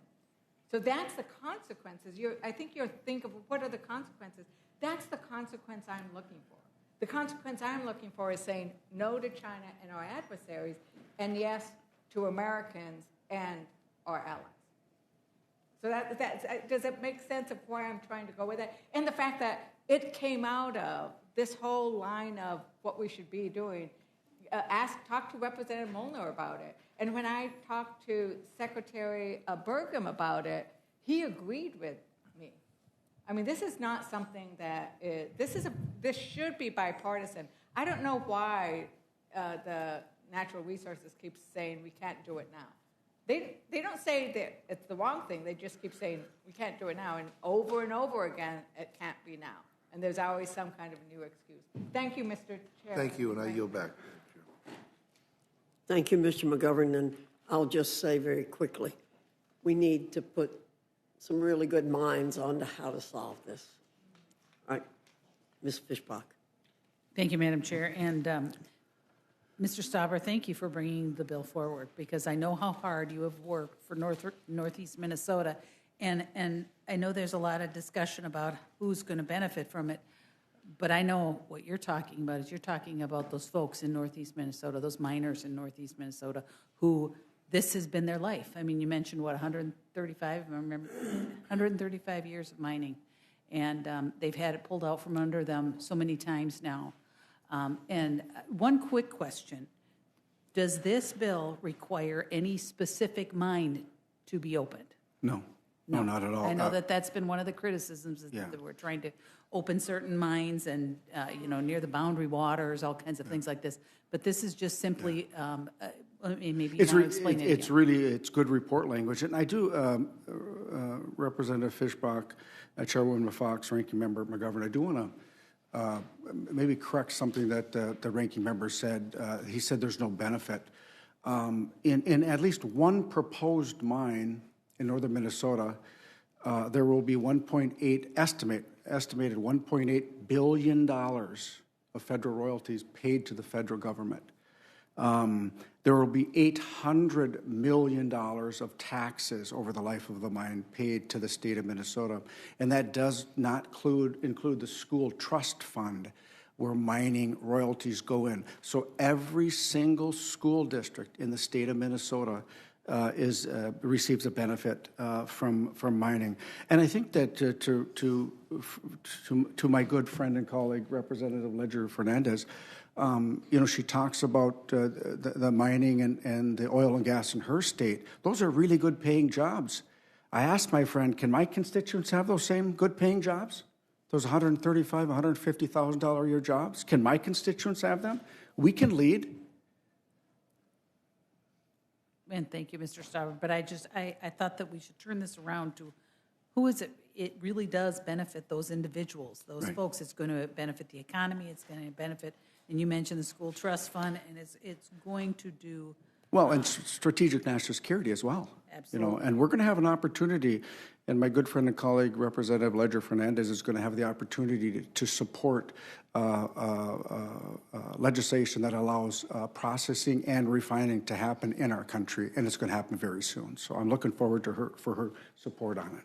Thank you, Mr. Stauber, and I do think that this, it really does, it only makes sense to be mining where we have the resources and making sure that we are using what we have to lessen our dependence on others and growing our economy. So this doesn't greenlight any project. You still have a rigorous permitting process, both at the federal level and the state level. Yep. All right, thank you very much, and I yield back. Thank you. Ms. Scanlon, you're recognized. Thank you, Madam Chair. Representative Ansari, we're hearing a lot about this bill and the wonders it's going to produce, but it feels a little bit like all hat, no cattle. Would this bill do anything to meaningfully increase critical mineral production? Thank you for the question. No, and the two fundamental issues I see with this bill, you know, Ranking Member McGovern talked about the corruption aspect, essentially. And first and foremost, what this bill does is direct the Department of Interior to be able to work directly with the mining industry around deregulation. I mean, I think fundamentally that is something that should not be happening. If we want to properly regulate an industry, that industry should not have a direct say in that. As was also mentioned, you know, I do think the fact, some of the questions that we've posed in committee and throughout the negotiation process of this bill have been, can we get some of these questions answered before we pass this bill? Questions around what will the permitting processes look like? How will we avoid conflict of interest to the point of Trump administration officials very closely tied to Stephen Miller and Howard Lutnick making tens of millions of dollars in relation to mining companies? But ultimately, you know, even more so than that, I think the issue around China is what is so perplexing to me, right? I think if I fully agree with the creation of jobs, again, I support mining. There's a lot of mining in Arizona. I have, you know, all of the labor unions in our state that are, you know, that were very disappointed when clean energy tax credits were cut, that cut many of the jobs in our state, are excited about mining jobs. But they want to also make sure, and many of these labor unions are, you know, are majority conservative members, they want to make sure that it's American-owned companies and benefiting the United States as well. So I think, you know, just want to really echo the point around the fact that that is a common sense amendment that came directly out of the Select Committee for China, and I think, you know, ideally would be easily supported by Republican colleagues today. Makes sense. It does seem, okay, this is an attempt to move things forward for this industry, but we do need to be careful both to avoid conflicts with those in power and the idea that mining companies or officials could put their thumb on the scale in ways that might hurt other stakeholders. Right. But then also that we're going to end up with national security conflicts with our adversaries. So it does feel like it's not quite ready for prime time here. Exactly, and I think that we could get to a good, you know, bipartisan place here. And I think, you know, I heard the argument of national security from my colleague, which I hear, but I also think the guise of national security has been used over and over again to rush into deregulation. And to me, it's actually a major national security concern that arguably our largest foreign adversary and competitor, you know, is not, it would benefit from this greatly and is not, there's nothing we're doing to prevent them from doing so. And I think that's extremely important here. Yeah, I mean, it ties into some of the concerns that we have about some of the barriers that are being thrown up with some of our allies who produce critical minerals that we simply don't have here. And whether it's tariffs or blowing up NATO or different agreements, that those are areas we should also be working on to address the critical mineral areas. Absolutely. I think we've done a lot to damage our relationship with our NATO allies and our European allies. I know there was a bipartisan delegation recently to Denmark that had to do a lot of, you know, frankly, damage control on behalf of the United States and trying to indicate that not everybody feels, you know, the way the president does. But I think this could be an area of collaboration, absolutely, and we should be prioritizing those allies in this regard. Thank you. I yield back. Thank you very much, Ms. Scanlon. Mr. Scott, you're recognized. Thank you, Madam Chair. I think that the mining industry is extremely important for the United States of America. Heard a lot of nonsense from the other side, from people that like to kill jobs, but Mr. Stauber, do you have anything else that you'd like to say? Yeah, I think it's really important that we recognize that it's not just verbiage or a quote about our strategic national security. We cannot rely on foreign adversarial nations any longer. COVID taught us so much. And look at what's happening with the critical minerals and rare earths right now. The communist country of China is stopped selling globally 6 rare earth minerals that we need in our everyday life, right? And so we have the opportunity to mine it here with our environmental, our labor standards. Again, Mr. Scott, it's going to be mined somewhere. We got to mine it here. I don't agree with exporting our environmental guilt to other countries to put in our electric vehicles or what have you. That's exactly what's happening, though. 100%. And so, and again, we, in my opinion, we have the ability, we have the will, we have to take the political science out of this and have the facts and the true science lead us in critical mineral mining in the United States of America. And Minnesota and Alaska and other great states have the opportunity to do it. When we lead, we win. Yeah. I couldn't help but laugh when I think it was the governor of New York that said now she's for nuclear power. Finally, couldn't ignore the science anymore, could she? I support this legislation, Madam Chair. With that, I yield back. Thank you very much. Ms. Leisure-Fernandez. Thank you, my good friend, Madam Chair. And I'm going to, since we already talked about the problem of the Republican bills refusing to address the fact that we keep allowing our foreign adversaries, I'm going to go on a different tack. And that is, we know that under Trump, utility prices have skyrocketed, right? And it's you know, we read it up again, Madam Chair, I'll enter into the record. Energy bills in U.S. have increased 13% since Trump took office, new report finds. Without objection. Thank you, Madam Chair. And I think that that's part of the problem is we're seeing an administration that it continues to take policies that increase costs for Americans, but then don't provide any protections for Americans. And this is the tension. We're not saying we shouldn't do mining. We're saying we should do mining responsibly. And since I come from a mining state, I know these issues. And I know that when the mining companies got to say what the rules were, our groundwater was contaminated. Our surface water was contaminated. And Madam Chair, you know that in North Carolina and South Carolina, there is a lot of water that's been contaminated by mine sites. Now, what's happening now is it's a lot better, right? Because there have been regulations put in place. And my problem with this bill is that it now says, mining companies, you get to say what you want to do. And we know that mining companies, if we let them make the choices, they're going to do what is best for their short-term profits and not for the long-term benefits of our citizens. And I know Madam Chair is very concerned about water issues. In New Mexico, despite the fact that you have more water than we are, we're very concerned. Does this bill do anything to help keep our water and waterways clean? Representative Ansari. No, and exactly what you mentioned, Congresswoman, this bill explicitly directs the administration to solicit industry feedback on regulations that they see as burdensome and to implement a plan to roll back each quote-unquote unduly burdensome action. So all of that will happen without any public or tribal consultation. It's deregulation for and by the industry, which has catastrophic consequences, and we know that.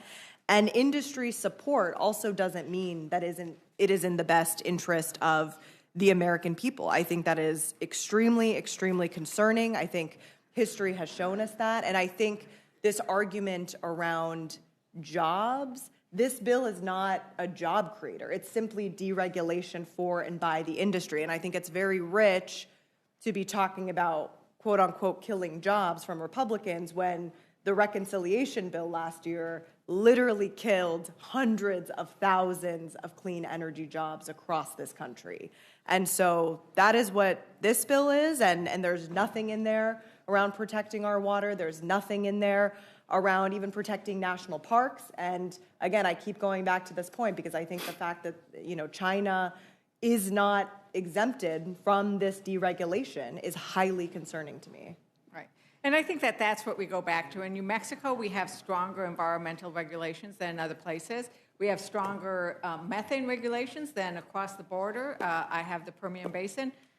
Literally, if you take pictures, you can actually see that in New Mexico, methane is being released at much lower levels, because they have a way of doing it. And in Texas, much higher levels. And guess what? We are having some record lease sales. So you can both regulate and make a profit, but companies only care about profit. And I think that that's what we need to wear. It's up to us, Congress people, to care about our communities. And sadly, Democrats seem to be the only ones caring about both jobs and keeping our waters clean so that we have water to drink and water to utilize for the essential aspects of life. Is there anything else you want to add, Representative Ansari? No, I think we covered it. Okay, thank you. I yield back, Mr. Chairman. Thank you very much. The gentlelady yields back. Now recognize the gentleman from Virginia, Mr. Griffith. Oh, that would be me for his time of questioning. So a lot of times I don't ask questions or I don't say anything, but every now and then I get wound up. And unfortunately, this bill's got me a little wound up. We heard earlier that there was a question, will critical minerals be mined immediately under this bill? The answer is obviously no, because it takes a long time to get a mine set up, if you understand mining. Isn't that correct? Average in the United States, 29 years. Yeah. Now, we hope to shorten that a little bit, but it takes a while to get a mine set up of any type. And so if you pass a bill today to make it easier, it's not going to happen immediately. Then we heard that utility bills have gone up 13% since Trump has taken office. It's been a little over 12 months. Let me tell you how utility bills go up. And it's not, you can't look at the first 12 months. What you have to do is you go back in time. I was elected on a pro-coal platform because of electric bills.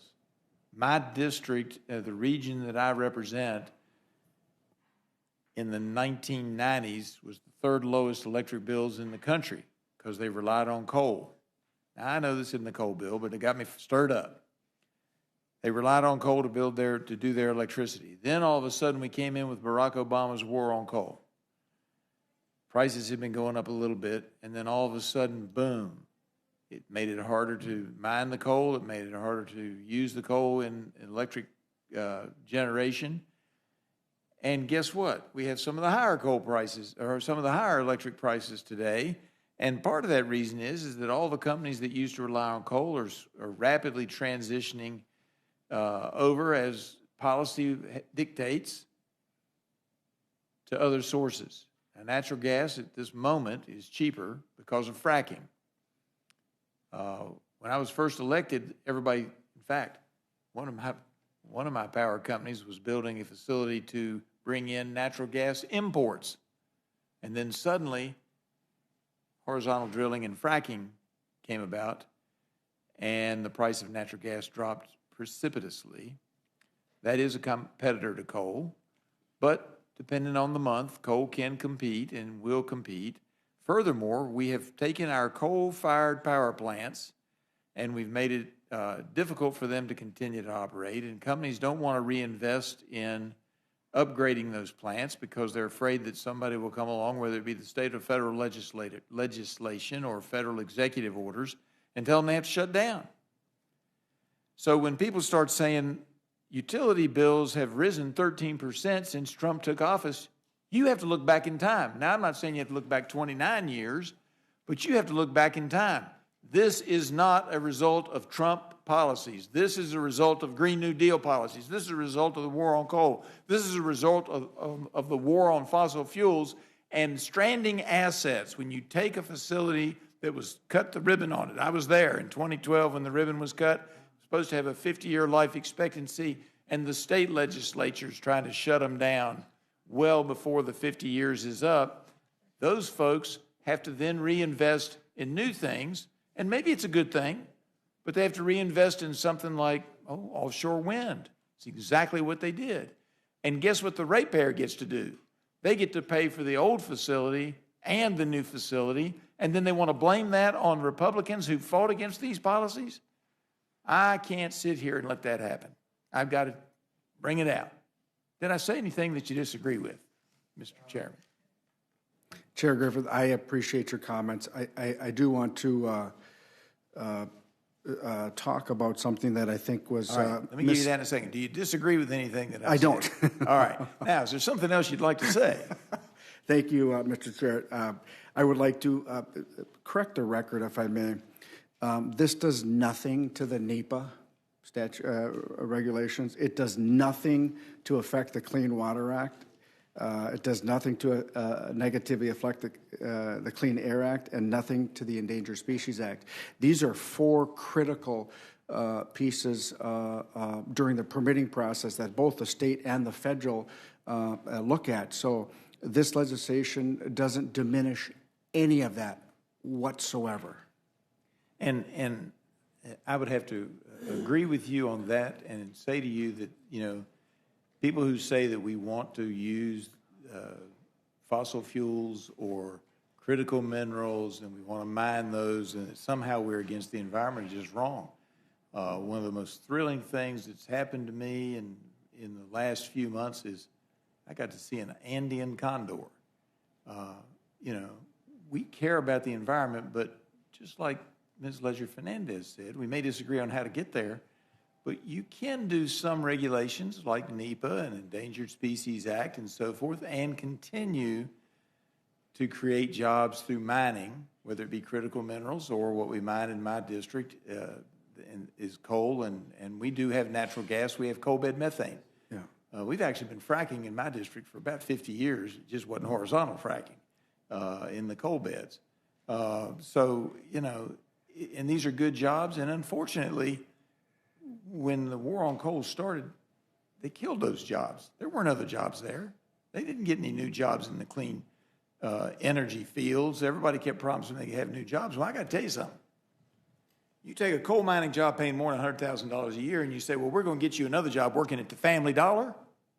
There's nothing wrong with working at the Family Dollar, but it doesn't pay what it pays in the mining industry. Go ahead. Mr. Chairman, I got to tell you that my good friend from New Mexico has the luxury of having two major industries, oil and gas and mining. All I'm asking is let us mine. Let my constituents make $135,000 a year. Why can't my constituents have that? Good paying jobs. I'm going to vote for this bill, and I'm going to vote for this rule, and I appreciate it because I want your constituents and my constituents to have the ability to have good jobs in the mining industry. And with that, I yield back and now recognize Mr. Jack, the gentleman from Georgia. I have no questions. Thank you, Mr. Chairman. All right. I see with my tirade, I ran everybody else off. Oh, I didn't see Ralph sitting there. He's hiding. I apologize. Mr. Norman. Thank you. Appreciate it, Mr. Representative Stauber, for doing this. This is a good bill. You know, this country's been under a lot of stress because of the Biden administration the last 4 years, what they've done. Just hadn't been the immigration, mass immigration that he's allowed. That's unconstitutional. I was in the room when the governor of Alaska came in.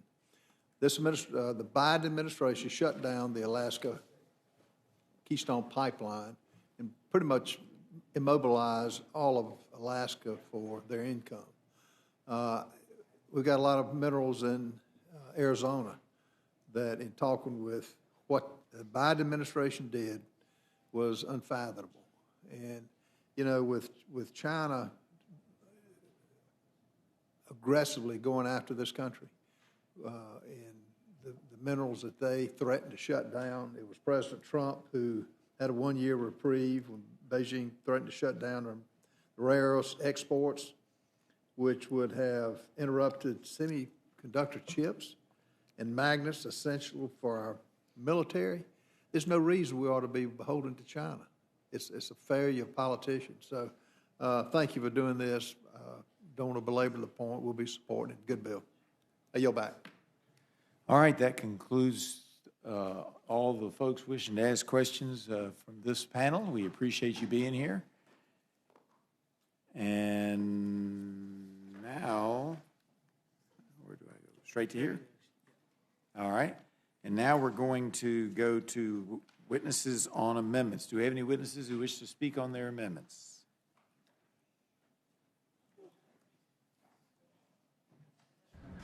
Amendments, yes. Come on up if you want to talk about an amendment. Come on up.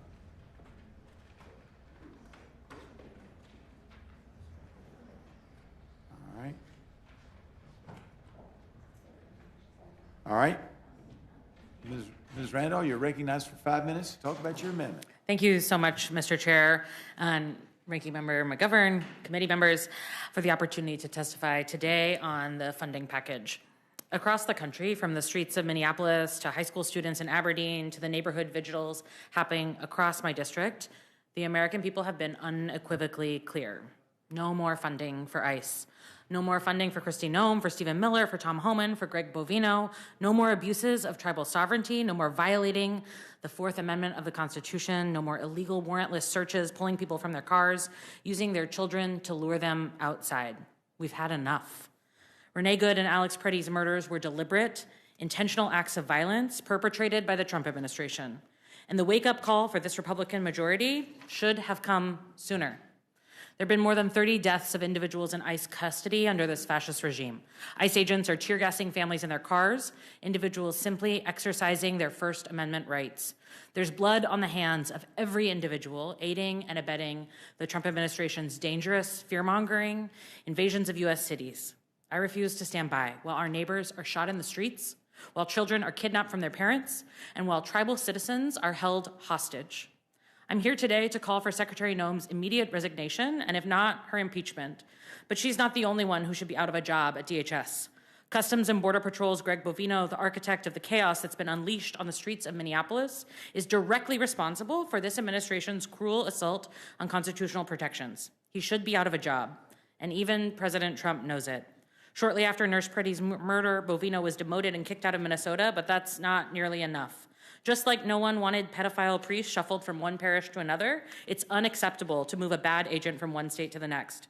That's why I'm offering an amendment to demote his salary to $1. Taxpayer dollars should not be given to individuals who think they're above the law, who are driven by bigotry, and who are murdering Americans.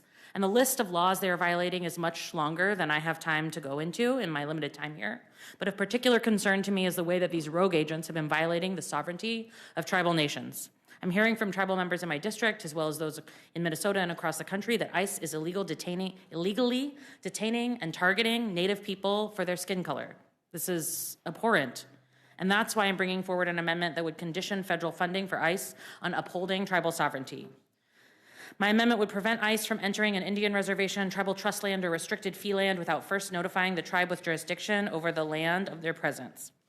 That notification must include an acknowledgement by ICE that they have reviewed what the Indian tribe's tribal identification card looks like and reaffirms that members carrying those cards are, in fact, American citizens.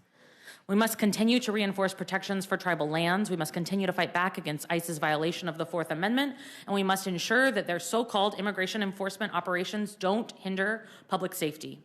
That's why I'm also offering my bill, the Emergency Responder Protection Act, as an amendment to this funding package.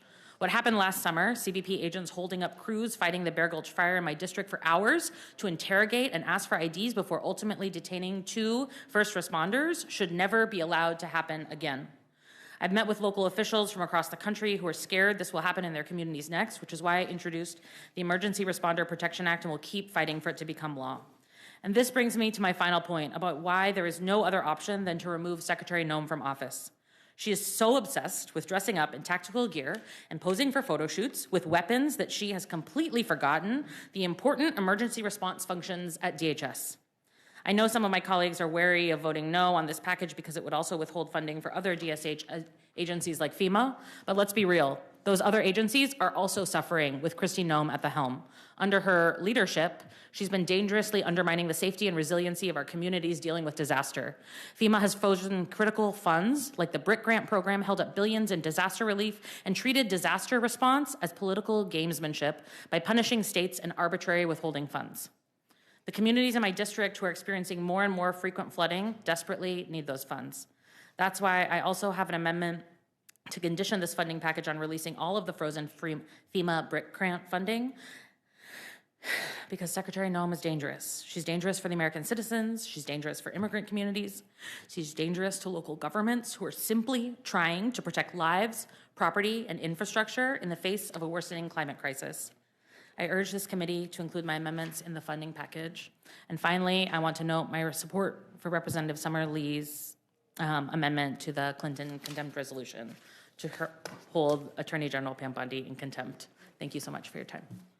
Thank you very much. Gentlelady yields back. Ms. Fischbach? I have no questions. No questions. Mr. McGovern? No, I support your amendments. I thank you for coming here. But as you have probably learned by now, on appropriations bills in particular, this majority has not been particularly open to allowing there to be debate and votes on the House floor, which is, again, why what is happening now is far from regular order. But I appreciate you being here, and I yield back. Gentleman yields back. Now recognize the gentleman from Georgia, Mr. Scott. Mr. Scott has no questions. Ms. Scanlon? No questions. Now we're coming to me. I appreciate it, and it has nothing to do with you, and they keep telling people this. You have what is technically a Holman amendment to reduce a salary to $1, except while technically correct that you could reduce it under Holman to $1, it's been driving me crazy because legislative services tells everybody that. Oh, this is what you do, except it's in violation of other laws, state and federal wage laws related to minimum wage. The purpose of the Holman rule is to rearrange the agency. And in the process of doing that, you can either eliminate a position or reduce the salary, but you can't reduce it in violation of other laws. Now, that's not your fault. That's the drafters of these things, and both sides have put them in, and I've gotten to where I'm voting present on them. I used to vote against them just because they're not written right. So anytime anybody on either side wants to write a Holman rule provision, come to me and I'll help you draft it. I'll probably vote against it, but I'll help you draft it so it gets drafted correctly. That's all I wanted to say was procedurally, it drives me crazy. And Legislative Services, Mr. Ranking Member, has told everybody that's what you do. It's just, it doesn't work legally, and it's not the way the Holman rule was supposed to be used. Can I make a radical suggestion? Yes, sir. Make her amendment in order. You can make that case on the House floor, and we can debate it, and you can vote no. No, I've been voting present on them because I like to see people using the rule as the guardian or shepherd of the modern usage of the Holman rule. I like to see people using it, but I'd like to see them use it correctly. So anyway, I appreciate that, but I probably won't make this one in order. Thank you, Mr. Chair. If I may, really quickly. I appreciate that education, as a brand new member of Congress, so learning the ropes around here. What I will say is that what I'm hearing from my constituents and the constituents of folks in red and blue districts across the country, they're frustrated by the lack of rules, or by the lack of tools, the ability to safeguard the rule of law, the Constitution, and they are crying out for us to do something. And I would just say that is what Holman's for. It's just not been applied when you got advice on how to do it, and they do it to everybody, so it's not just you. And so I don't want anybody to think that this was Oh, no, your I don't feel error. attacked. I don't feel Okay. attacked at all. Because that's not the case. This is a legislative services thing. All right, I yield back. And now recognize Mr. Neguse. Well, I thank the chairman, and I thank the gentlewoman for her amendment and for being here. I certainly support her amendment. I just want to take an opportunity because, my colleague, my good friend from South Carolina, was not here earlier to hear my diatribe against this particular bill. He could listen to it later. And, well, I thought I'd give him the opportunity to be able to hear it, perhaps an abbreviated version to give it again. And so, to the amendment that you proposed, Ms. Randall, which I think is both appropriate from the perspective of imposing accountability, but also fiscally responsible. And I wonder if you would describe this minibus as a fiscally responsible bill. Do you think that's... I do not. You do not. No. I agree with you. I don't think it's a fiscally responsible bill either. Earlier you were not here for some of the exchanges, but we had a very robust exchange with the Appropriations Chairman about the fact that this bill actually exceeds the Fiscal Responsibility Act budget targets from 3 years ago and includes hundreds of millions of dollars of earmarks. One in particular I found was $1 million for repairing elevators at the New York Met Opera, which, I don't know, the people of South Carolina, I guess, are going to be on the hook for that. I don't know, perhaps if Mr. Norman, I'm happy to yield a moment to you if you'd like, on behalf of the people that you represent in South Carolina. Look, earmarks are the cancer of this country. Earmarks on both sides, particularly with how, if you pinpoint those in South Carolina, pinpoint those across the nation and other states, it's horrible. That's what's bankrupting this country. So you're voting no on the rule? On the rule for no. The earmarks that you disdain? Earmarks, my package was turned down. This is with everything going on with President Trump, with the accomplishments he has made with tariffs, money. It's just Trump. It gets much worse if this gets turned down. All right, Mr. Norman. I find it fascinating because, one can take this principled stand on earmarks and we can't possibly allow for this proliferation of domestic spending. And then when given the opportunity to take a principled position, one-word answer, Trump, right? As you said, Trump, the accomplishments of Trump. I can't possibly be pressed to vote against this rule or against this bill in light of the fact that the president supports it. That's what it sounds like you're saying. In any event, I have a different view, so I'll be voting no. I suspect Ms. Randall will as well, but yield back.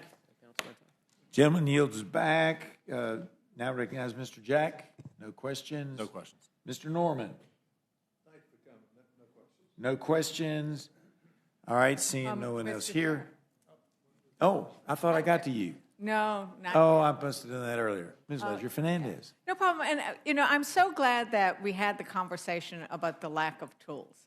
Because I think that, earlier we had Chairman Cole here, and he agrees we shouldn't be arresting and putting into detention Native Americans. And we know they're doing that because they're brown, right? They say, oh, you look Latino, let's arrest you, And I think that that's the problem, is that there is no accountability. Even when somebody says we don't like this happening, even when you acknowledge you shouldn't shoot somebody dead because they were carrying a licensed firearm, which many Republicans went on the TV talk shows and said, oh, he was carrying a firearm. He deserved what he got, right? Republicans were saying that Alex Preddy shouldn't have bought a gun as a protester there, even though it was legal. But there are no ways to hold Noam accountable. There's nothing in the bills right now that will hold the agents accountable. And in fact, the opposite. They think they are completely immune. And they're not. The Constitution applies to them. But until we say we're going to force them to comply with the Constitution, it's not going to work. I agree that that's the dollar, right? That's the dollar. That's where you're going at. Now, wouldn't it be better if we actually said there is no sovereign immunity. There's no immunity for what they're doing. What do you think of that kind of bill? And I'm sure you've signed on to some of the bills. Absolutely.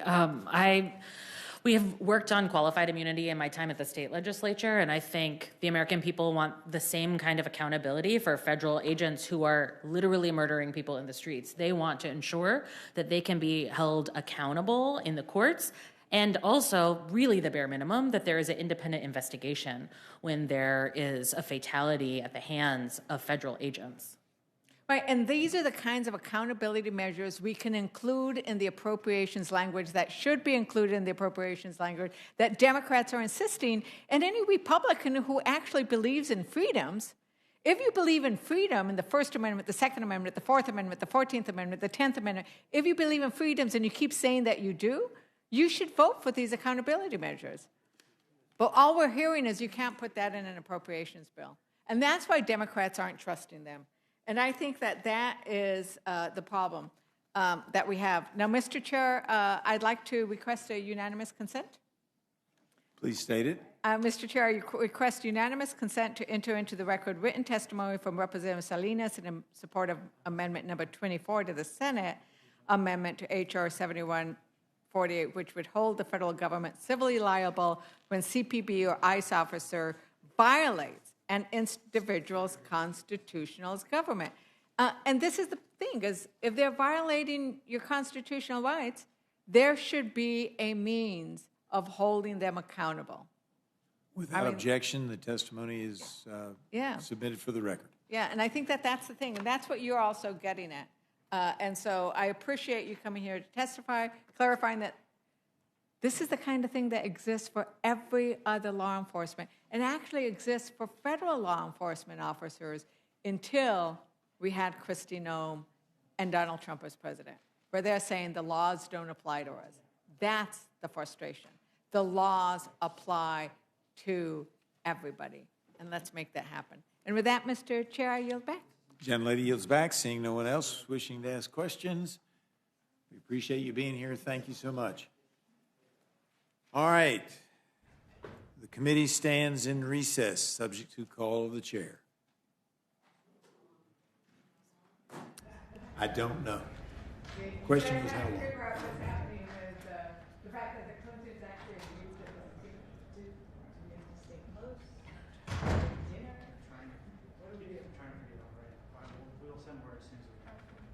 I'm advised that we will be advised as soon as we know something. But so I wouldn't go too far, but stay tuned.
It's like the one, I was hoping she was confused if it's like the one you're offering. That's what we don't know.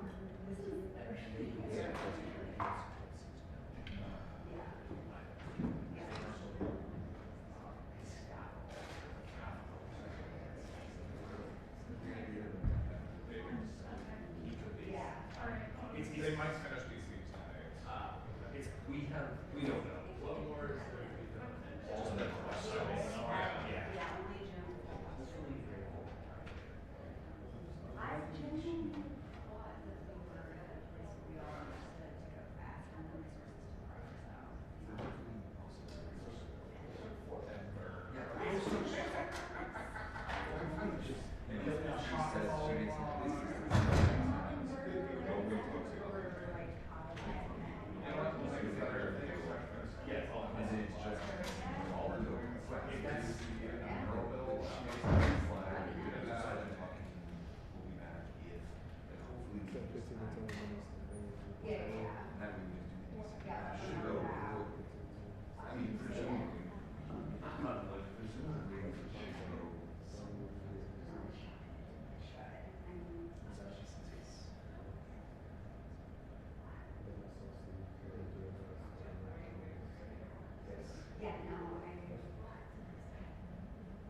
postponing the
The committee will reconvene.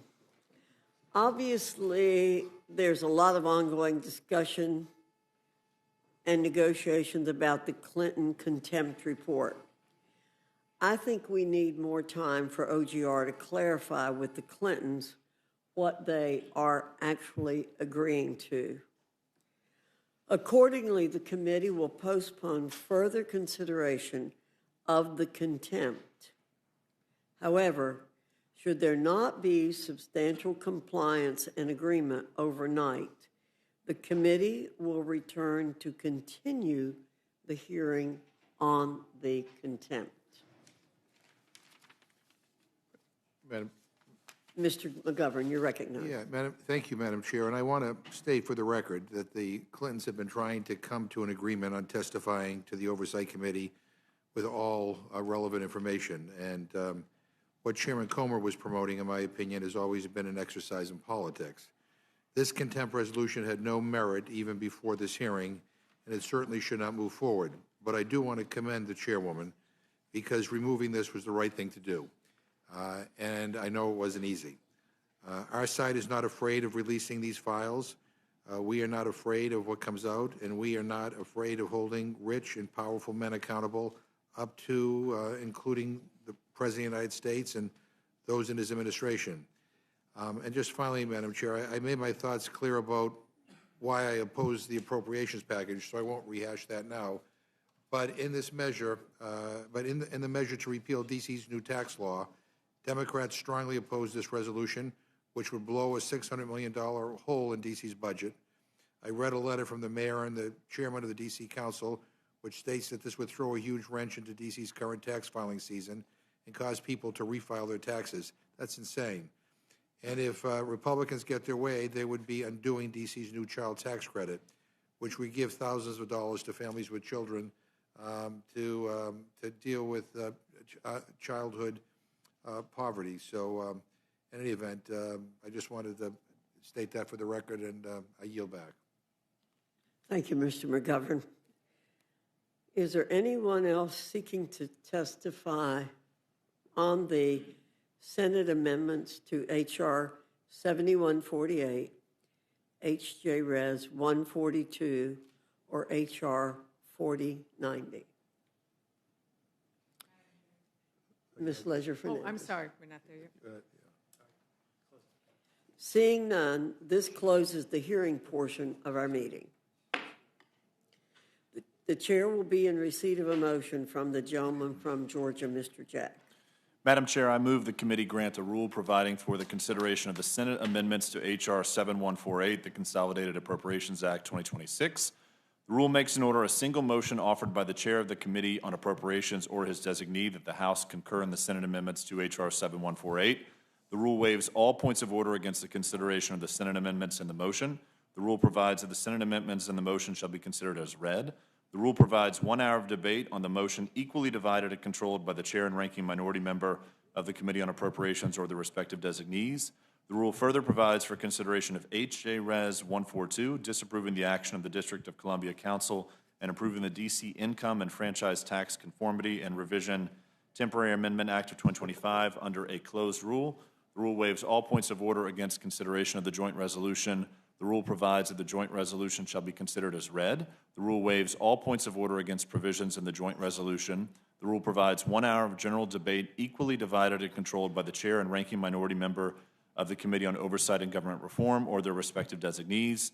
The rule provides that pursuant to Section 604H of the Home Rule Act, a motion to recommit is not in order to the joint resolution if under consideration while the act of the D.C. Council is within the congressional review period prescribed in Section 602 of such act. The rule further provides for consideration of H.R. 4090, the Critical Mineral Dominance Act, under a closed rule. The rule waives all points of order against consideration of the bill. The rule provides that the amendment in the nature of a substitute recommended by the Committee on Natural Resources, now printed in the bill, shall be considered as adopted, and the bill as amended shall be considered as read. The rule waives all points of order against provisions in the bill as amended. The rule provides 1 hour of general debate equally divided and controlled by the chair and ranking minority member of the Committee on Natural Resources or their respective designees. Finally, the rule provides 1 motion to recommit. You've now heard the motion. Thank you, Mr. Jack. Is there any discussion or amendment to the rule? I think I've said enough. I am not going to answer that. Ms. Scanlon, you're recognized. Thank you, Madam Chair. I have an amendment to the rule. I move the committee make in order amendment number 6 to the Senate amendment to H.R. 7148, offered by Representative Wasserman Schultz, which would prohibit the use of funds to detain or deport Haitian or Venezuelan recipients of temporary protected status, otherwise known as TPS, who continue to meet the statutory eligibility requirements for TPS, including a prohibition on granting TPS to individuals with criminal convictions. We have, hundreds of thousands of Haitian and Venezuelan folks in our districts who have come here under TPS, and the summary denial of that status to them is causing a lot of hardship. I think this makes sense, and I would urge that people vote for the amendment. Thank you, Ms. Scanlon. Is there any further discussion on the amendment from Ms. Scanlon? Hearing none, the question is on the amendment. All those in favor signify by saying aye. Aye. All those opposed say no. No. In the opinion of the chair, the noes have it. Ms. Scanlon requests a recorded vote. The clerk will call the roll. Mrs. Fishbach. No. Mrs. Fishbach, no. Mr. Norman. No. Mr. Norman, no. Mr. Roy. No. Mr. Roy, no. Mrs. Houchin. Mr. Langworthy. Mr. Scott.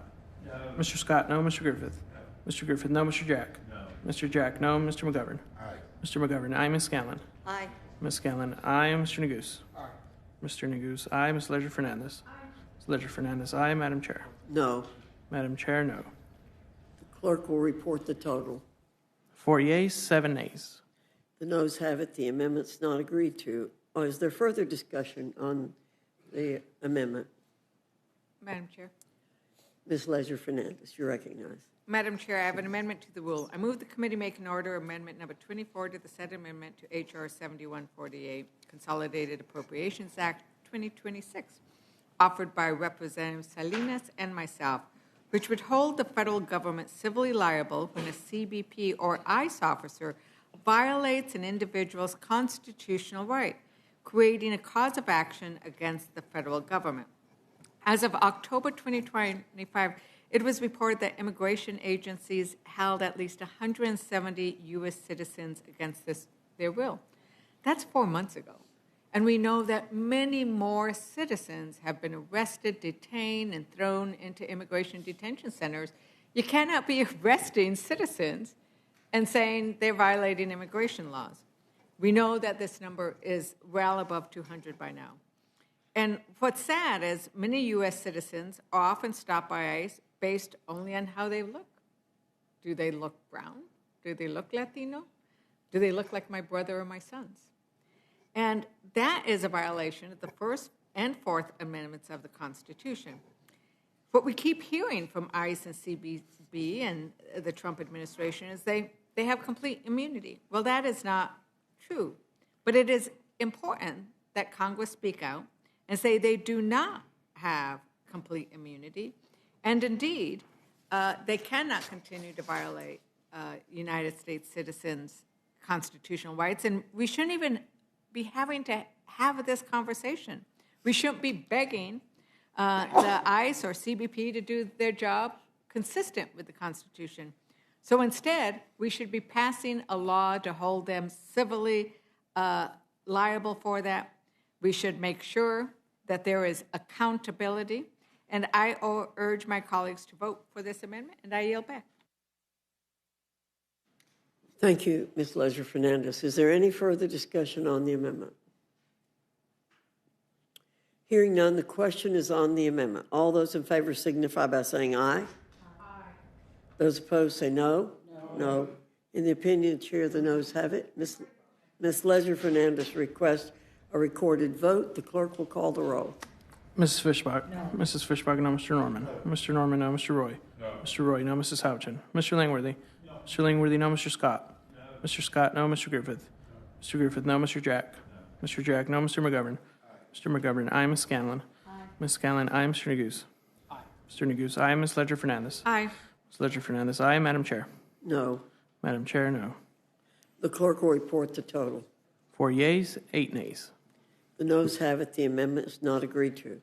Any further discussion on the rule? Madam Chair. Ms. Leisure-Fernandez, you're recognized. I have an amendment to the rule. I move the committee make an order amendment number 4 to H.R. 4090, the Critical Mineral Dominance Act, offered by myself, which prohibits prioritization of a mining project if it is owned or operated by a foreign entity of concern or subsidiary of a foreign entity of concern. In other words, China.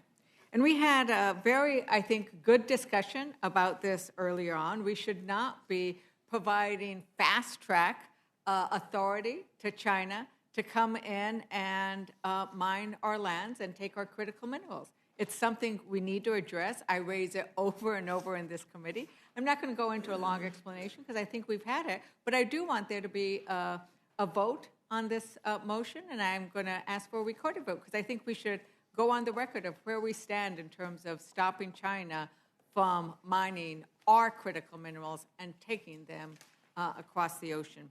Thank you, Madam Chair, and I yield back. Thank you, Ms. Leisure-Fernandez. And I think you've raised an important point.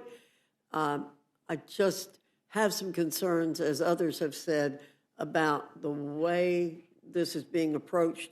So I hope that the China Committee and you and others will look at a way for that to be done within the very liberal laws that we have in this country concerning ownership. So perhaps something can be done, and I admire you for what you're doing.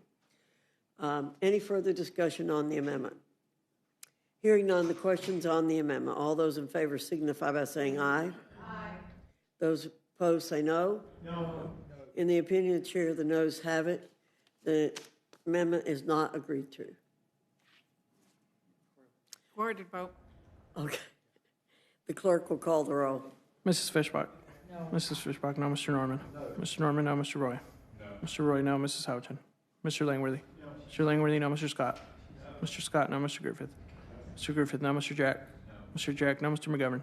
Mr. McGovern, aye. Ms. Scanlon. Aye. Ms. Scanlon, aye. Mr. Neguse. Aye. Mr. Neguse, aye. Ms. Leisure-Fernandez. Aye. Ms. Leisure-Fernandez, aye. Madam Chair. No. Madam Chair, no. The clerk will report the total. 4 yeas, 8 nays. The noes have it. The amendment's not agreed to. Are there any further amendments to the rule? Hearing no further discussion, the question is on the motion from the gentleman from Georgia. All those in favor signify by saying aye. Aye. Aye. Those opposed say nay. No. In the opinion of the chair, the ayes have it. The motion is agreed to. Mr. McGovern requests a roll call. A recorded vote's been requested. The clerk will call the roll. Mrs. Fishbach? Yes. Mrs. Fishbach, aye. Mr. Norman? Mr. Norman, aye. Mr. Roy? Mr. Roy, aye. Mrs. Houchin? Mr. Langworthy? Mr. Langworthy, aye. Mr. Scott? Mr. Scott, aye. Mr. Griffith? Mr. Griffith, aye. Mr. Jack? Aye. Mr. Jack, aye. Mr. McGovern? Mr. McGovern, no. Ms. Scanlon? No. Ms. Scanlon, no. Mr. Neguse? No. Mr. Neguse, no. Ms. Ledger Fernandez? No. Ms. Ledger Fernandez, no. Madam Chair? Aye. Madam Chair, aye. The clerk will report the total. 8 yeas, 4 nays. The ayes have it. The motion to report is agreed to. Accordingly, the gentleman from Georgia, Mr. Jack, will be managing the rule for the majority. And Mr. McGovern will handle it for the minority without objection. This very interesting meeting is adjourned.